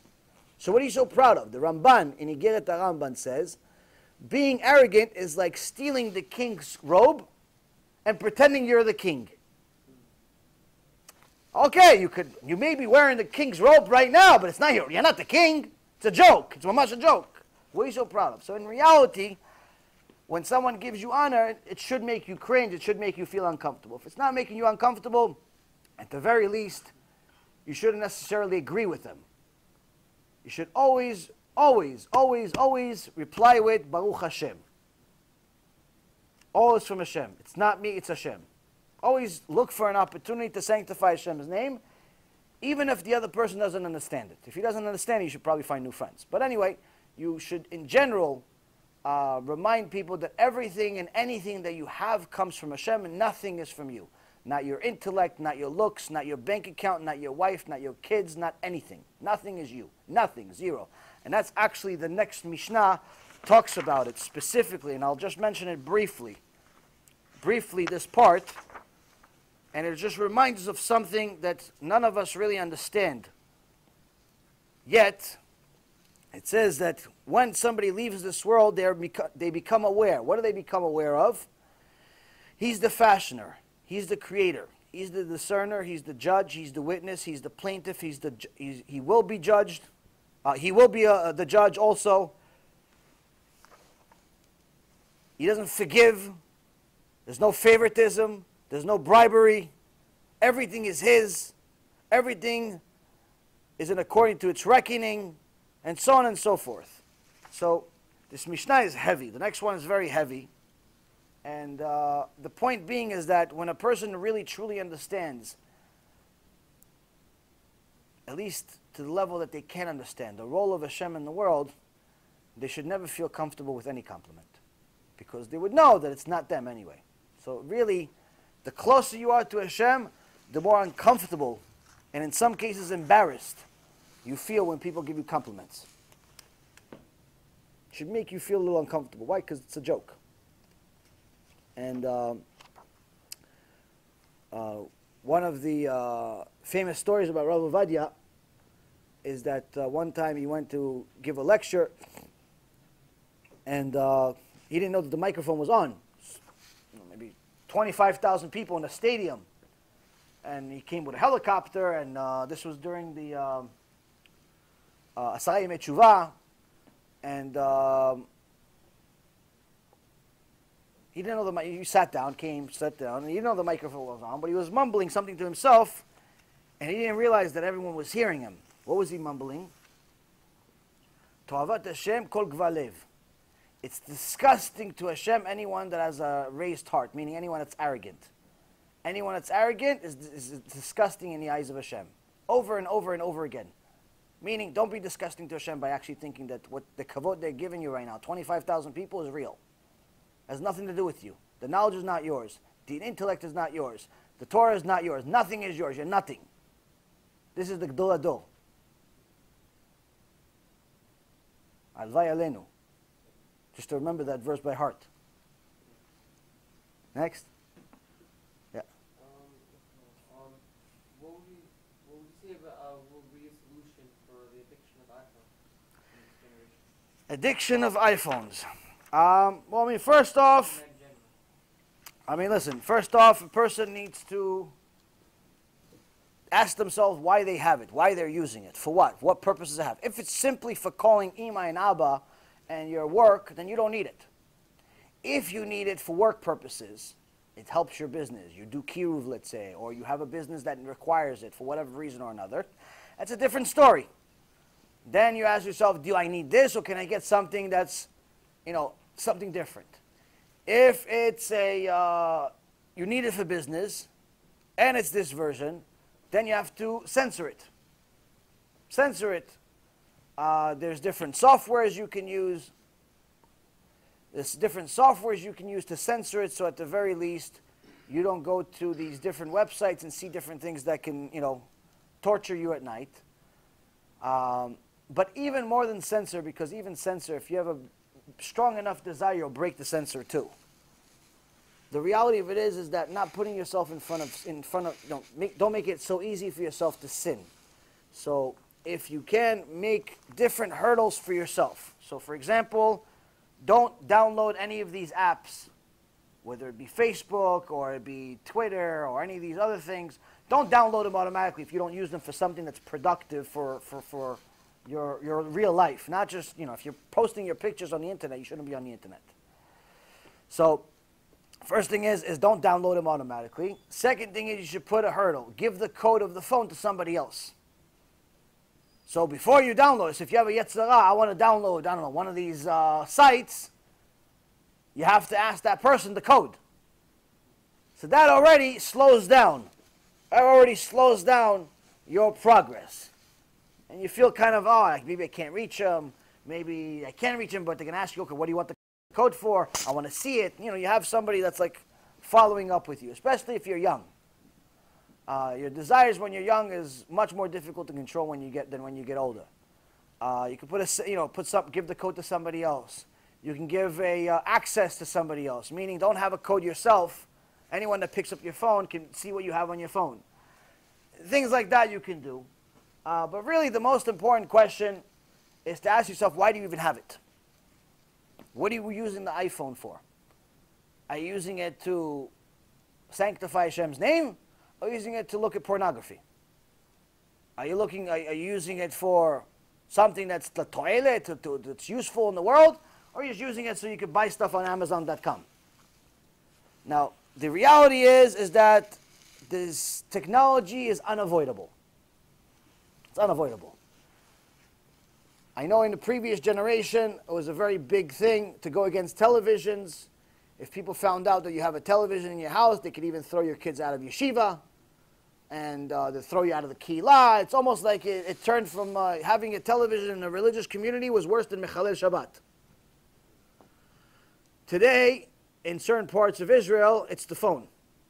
In certain communities, if you walk around with an iPhone, they'll actually take the phone. They'll rip your phone out of your hand and they'll smash it on the floor, break your phone, which they're not allowed to do. And in many cases, they'll actually embarrass you in public, which they're not allowed to do, because even if you're using the phone for the worst possible thing, you're looking at pornography, let's say, chas v'shalom, it's still not as big of a sin as them embarrassing you in public. But that's people that are just foolish, do things like this. So, most important thing is to have a steady shiur steady MUSSAR shiur about Yirat Shamayim, to constantly remind yourself that eventually you're going to have to pay the bill, to learn extensively about Midat Adin, to learn extensively about what it means to leave this world what it means to pay the bill, what it means schar and onesh, because in the Gemara Masechet Brachot it says when somebody gets to a point where they're about to sin, Yetzirah comes to them. First, it's Shema Yisrael. Remind themselves there's a God. If that's not enough, go and learn Torah. Meaning, remind yourself what it says in the Torah about doing what you're about to do. If that's not enough, remind yourself of the day you're going to die. And that's it. It doesn't say anything after that. That's the end. Why? Because if you really, truly think about the day you're going to die, it'll stop you from every single sin you have. Now, most people don't understand what it really means. Just think about that you're going to have to pay the bill. You're going to have to show up in front of Hashem Yitbarach. But before you show up, you have to go to the Bet Kvarot. Hashem Yirachem. You have to go Chevrat Kadisha to pick you up. And they have to clean you. And this is one of the most awful things. But it has alachot. They take the body. And they clean the waste out of the body. And they come out from the same place that you take out the waste. That's where they take the waste out from. Why? So the body doesn't smell right away, and so on and so forth. So just think that this body you're so excited about, and you're celebrating over, and you're going to become just this little piece of meat. But the Sfarim HaKadoshim says, and that's actually what it says in next week's, the next Mishnah, it says the dead will live again. Amitim lachyot. It's not only referring to Tchiyat HaMitim. It's also referring to Midat Adin, when someone dies, even though you don't see that it affects them, the neshama actually feels the pain. So when someone sins and he starts thinking about what's going to happen after they die, and it gets to the real details of it, to the real crux of it, it'll stop you from every sin. If you're still sinning, that just means you haven't studied enough. So there's a few things you can do to discourage yourself from sinning, these are just some of them. Next.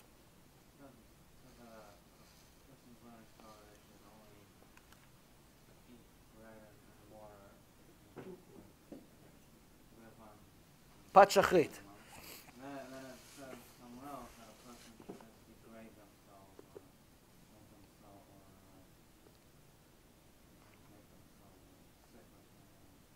You don't get sick by eating bread.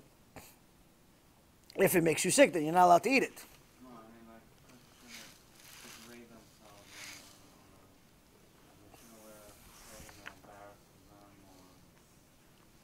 So here's the thing. The only reason why a person thinks that they need to eat a certain type of food, they need to eat steak at least once or twice a week. They need to eat, I don't know, fettuccine alfredo once or twice a week. They need to eat this type of food and that type of food. They need to wear a certain type of clothes. They need to wear only certain brands, only certain costs. They're never going to wear a tie that costs less than X amount of money.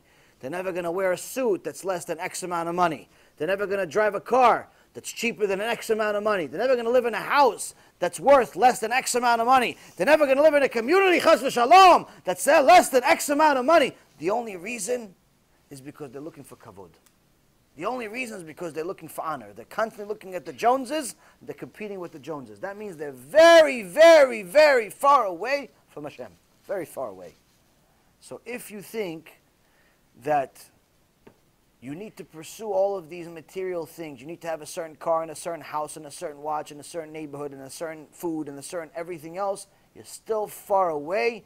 And that distance is making your Torah learning very difficult. Why? There's so much emotions are spent on this material, you're leaving very little emotions for Hashem. You can't love Hashem and money. It's not possible. You can't love Hashem and food. Not possible. Again, I'm not talking about nothing. It's not like 0 or 100. Meaning, if you're looking for 100% love of Hashem, it's not possible for you to have a love of anything else. Now, you could potentially love food 50% and Hashem 50%. You could love money 50% and Hashem 50%.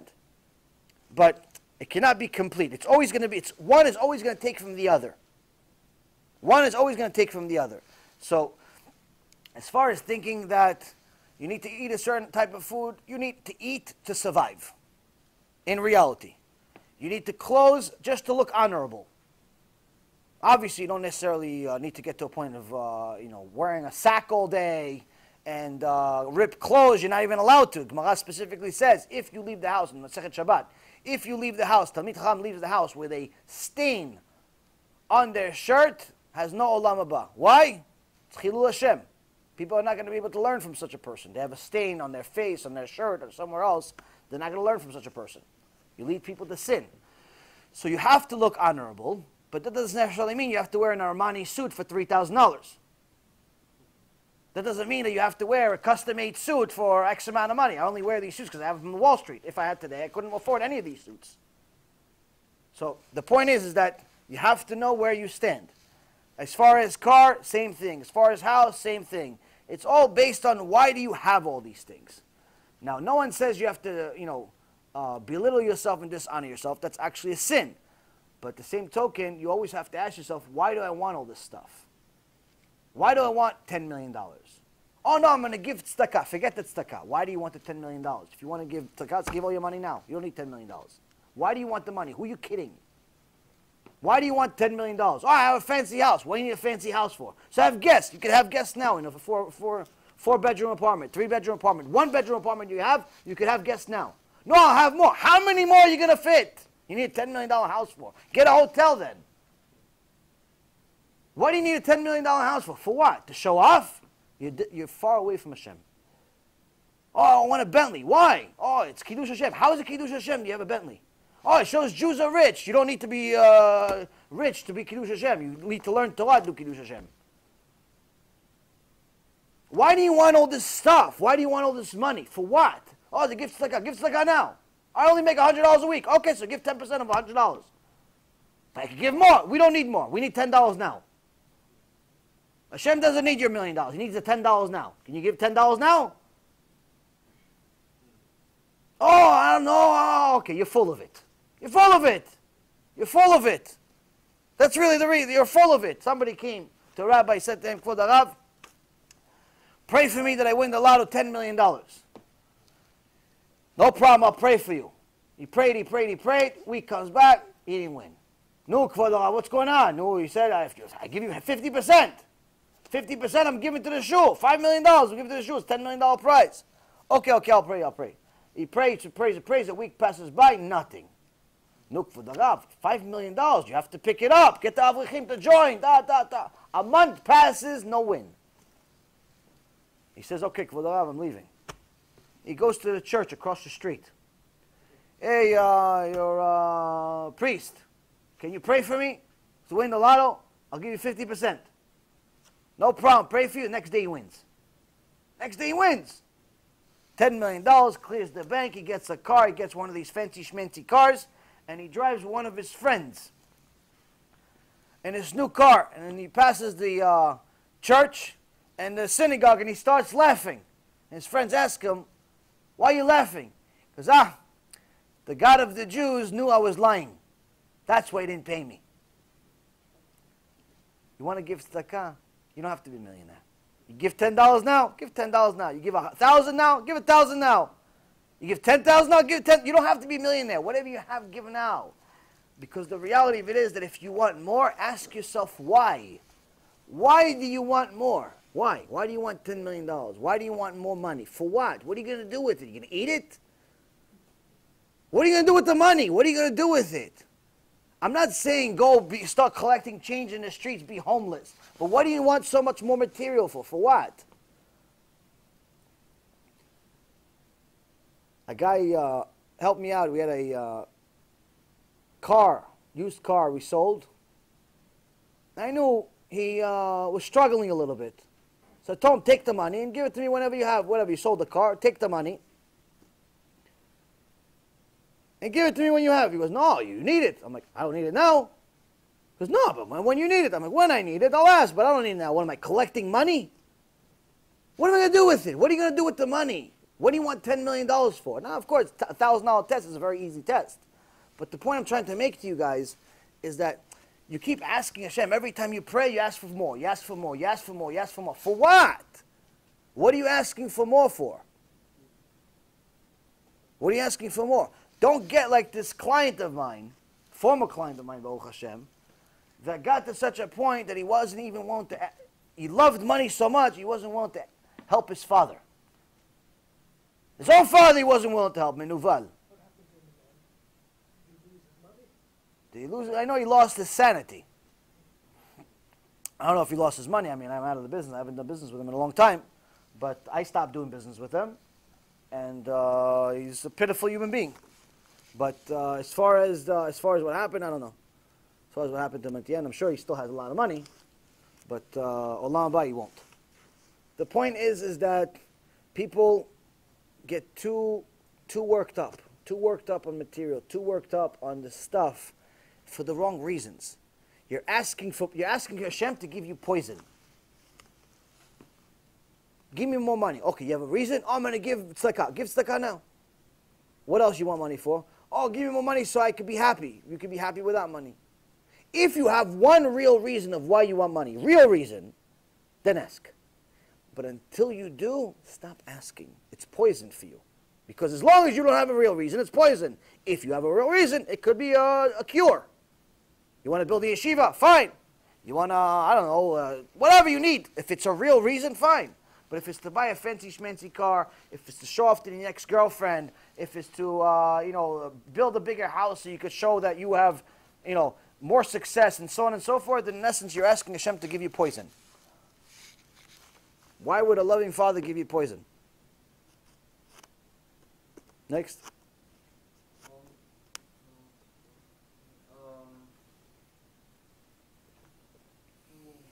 How do you explain to somebody how everything in the world is really run by Hashem? Like, let's say like we're in America, and like you have to explain to them how we're in America because of Hashem.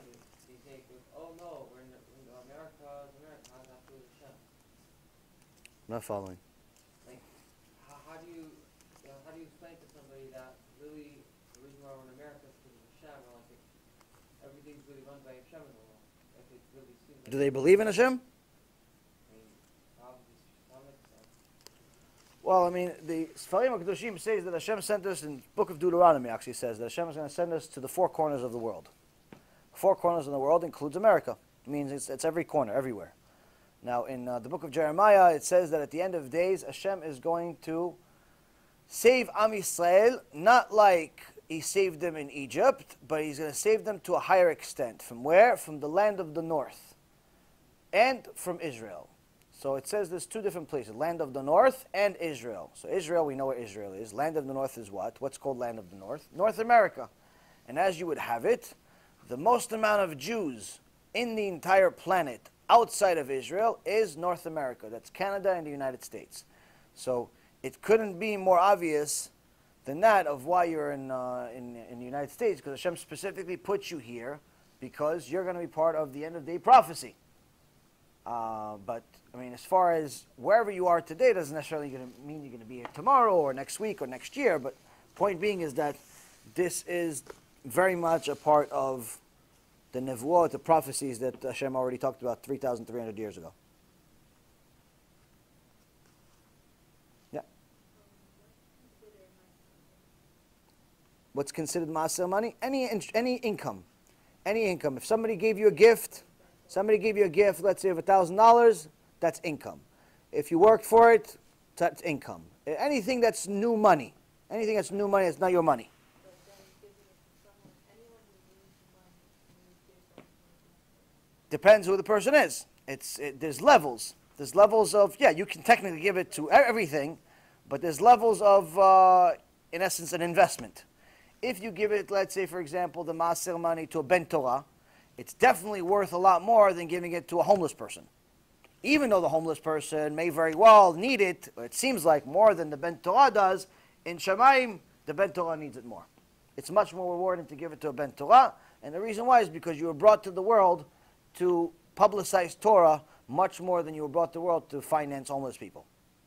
There's plenty of other people to finance homeless people. Not to say that Hashem is against it, but the point is that the Torah is much more valuable than anything else. So first thing is there's levels of where you give your tzedakah. The second thing is that you also have to help your own house first. So if, let's say, for example, you have a ben Torah outside, or you have a KIRUV organization outside, These are the two highest level of tzedakah, is KIRUV or learning Torah. Some say they're the same high, they're both the highest level, they equal at the highest level, and some say KIRUV is higher than Torah. Either way, point is that you have, let's say, one of these two organizations. One is a kollel, and one is a KIRUV organization. But your brother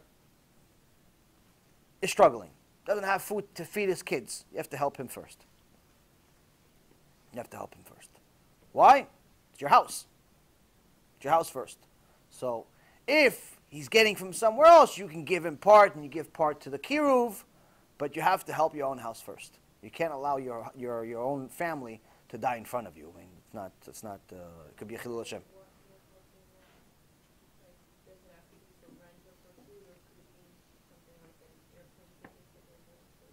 Depends why the airplane ticket is. If it's an airplane ticket because they're going to learn Torah, yes. If it's an airplane ticket because they're going on vacation, then no, that's not masel.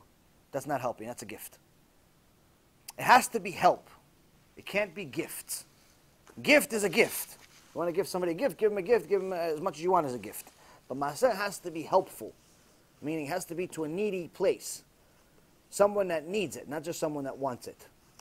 So if your brother, sister, cousin, and so on wants to go to a vacation to Australia, and they only have $9,900 out of the $10,000 they need, you giving them the $100 is not ma'aseh. It's nice, it's a nice gift, it's just not ma'aseh.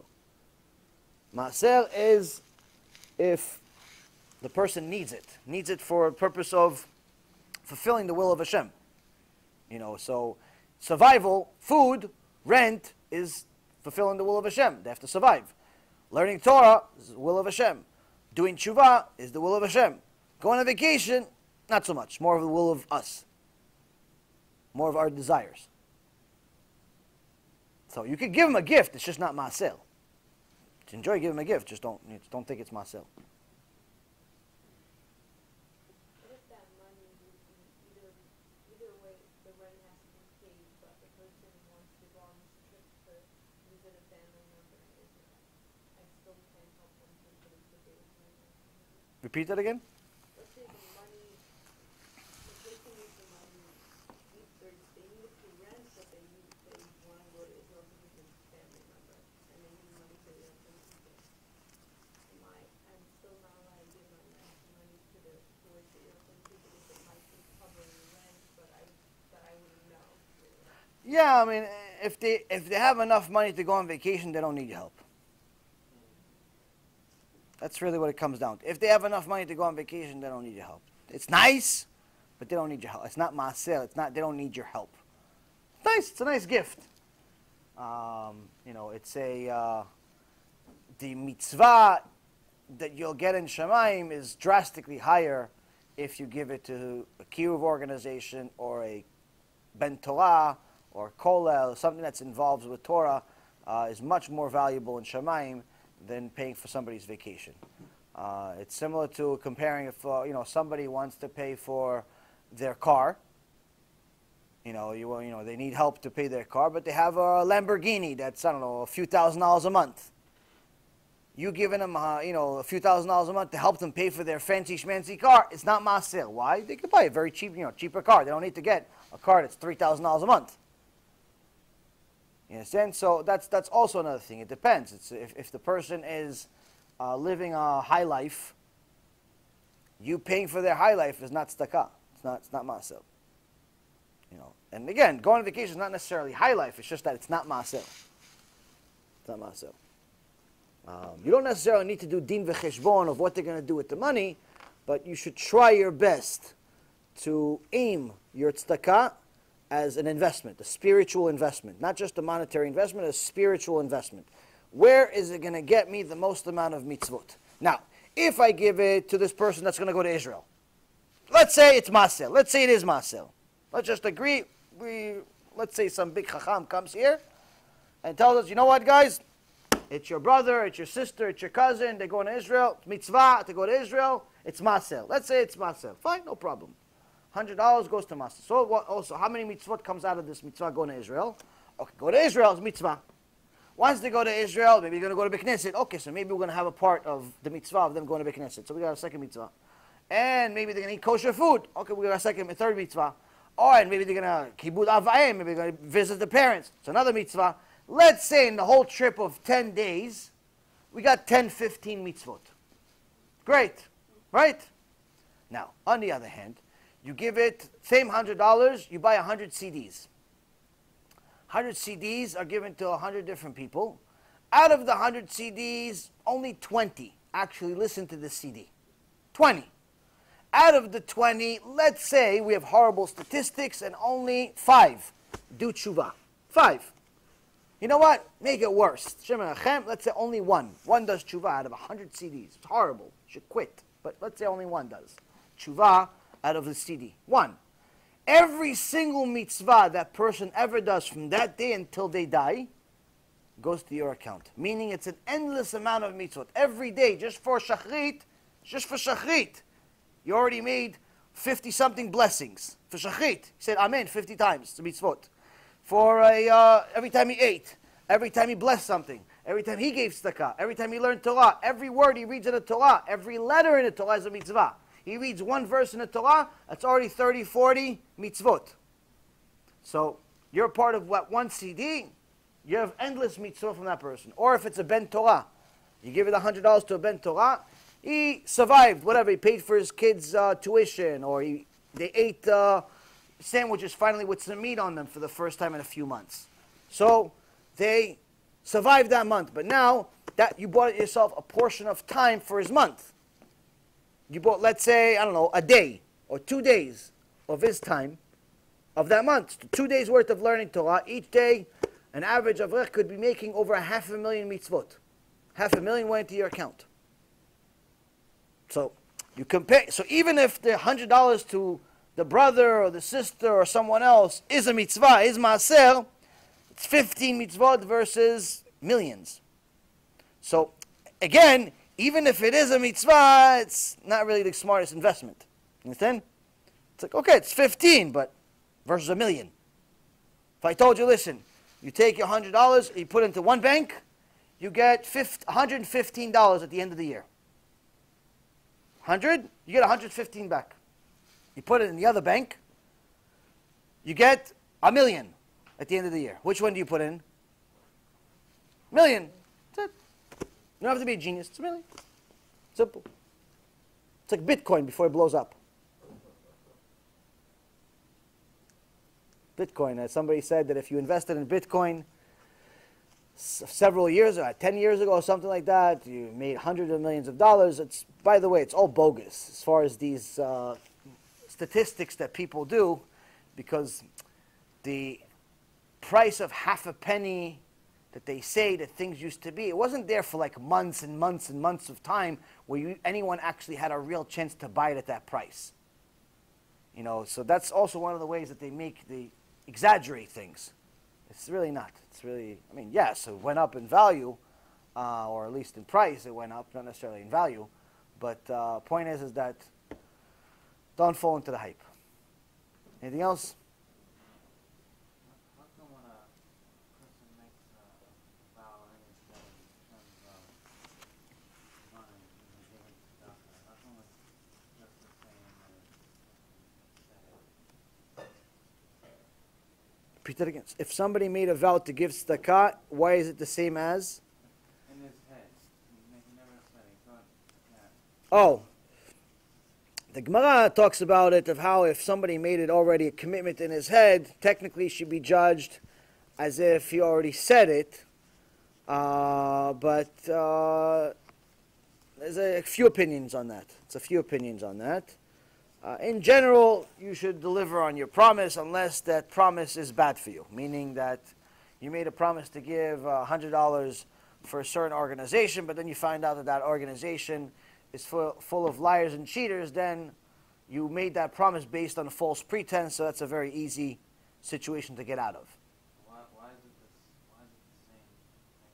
Because machshava is almost a maaseh. So where do we learn it from? Machshava, thinking, is almost considered the same exact thing as actually doing something, as actual action. We learn that from a few places. One place we learn it from is from korbanot, from the laws of doing korbanot. when they brought the sacrifices to Bet HaMikdash, now the sacrifice has a purpose. Either is a purpose to repent for a sin, or to give honor to Hashem, or so on, different reasons for these korbanot. Now, if it's a korban chatat, if it's a korban, a sacrifice that they brought for sin, and the person that brought the korban didn't really feel sorry. He didn't feel sorry. He brought cow, $10,000, $20,000 cow, Josh cow, 3,000 pounds. He brought the cow, but he has money. He has enough money to buy 10 farms. He doesn't really feel bad that he violated Shabbat by accident. He doesn't really feel bad about whatever sin he made. But to get the people off of his head, he brought the korban. That's called pigul. Pigul means that korban is worthless. Completely worthless. He could bring not only one korban, he could bring 1,000,000 korbans. He could bring 1,000,000 sacrifices, and they're all worthless. Because unless he's sorry for the sin, it's not worth anything. So that korban is as if he brought nothing. It's just a waste of money. But no one knows it. It's in his mind. Hashem knows it. Hashem knows it. So just his thought ruined the action. So from here is one of the few places we learn that your thoughts are considered as actual action. So there was actually a debate that I had one time with this rabbi, where there was a debate of whether if someone came out with a new car, and the car would work off of your mind. Whatever you thought, go forward. Go thought backwards. Is it Chilul Shabbat? Can you drive it on Shabbat if it just works off your mind? And you can't. Why can't you? Because thinking is an actual action. And there's debates about it. It's not 100%. Point is that Pigul is one of the examples of why for it it's the same thing. Yeah. Are you allowed to give more than 20%? Yes, if you are rich. If you're rich, you can give 100%. If you're not, then you're not allowed to put yourself in a place where you would be, you're not allowed to make yourself poor. Not allowed to make yourself poor. But if you're rich, then you're allowed to give 100% of your income. Like if millionaires, they don't need the millions of dollars they make every year. They can give everything away. It's no problem. Yeah, obviously, as long as they survive and everything else, they're not allowed to make themselves poor. But yes, but Judaism in general standard is you're not allowed to give more than 20% because the Torah has laws where you're chas v'shalom, don't act stupid and make yourself poor. Like a lot of people in India, for example, I know one particular case for sure. A person that used to be a millionaire, which in India is considered like really, really rich, made themselves poor by giving a lot of their money to Avodah Zarah. Millions of dollars he gave it to Avodah Zarah. He gave it to the cows, he gave it to the gurus, he gave it to all these different things. And he literally became like broke because of it. Why? They don't have laws against, restraining us from giving them money. They want all the money. They don't care if you go broke. They don't care if you go homeless. Judaism cares. Torah cares. Hashem cares. Zad Hashem, we'll have another shiur tomorrow in Miami. Like I said, tomorrow we're probably going to talk more about Chanukah, some of the things of how it's connected to today. And then, Bezat Hashem, next week we have the next Mishnah. I just have to think about what to say to you guys and what not. Because on one end, these are some things that we need to hear. Like some of the things you heard today are a little harder than usual. So some of the things we need to hear because it needs to wake us up. It needs to break that stone of a heart that we have. On the other hand, there's just certain things that are not necessarily too much. I mean, it's in the Torah. You need to hear it. It's just that get ready for a big shiur. This is the type of stuff that is going to stop you from sinning. It's the type of stuff that you need to know at least once in your life. So it's not, some people say, oh, it's not for everyone. I personally think it is for everyone because everyone has the same yetzirah. Different levels, but they're the same yetzirah. And the strategy of not saying anything is simply not working. Simply not working.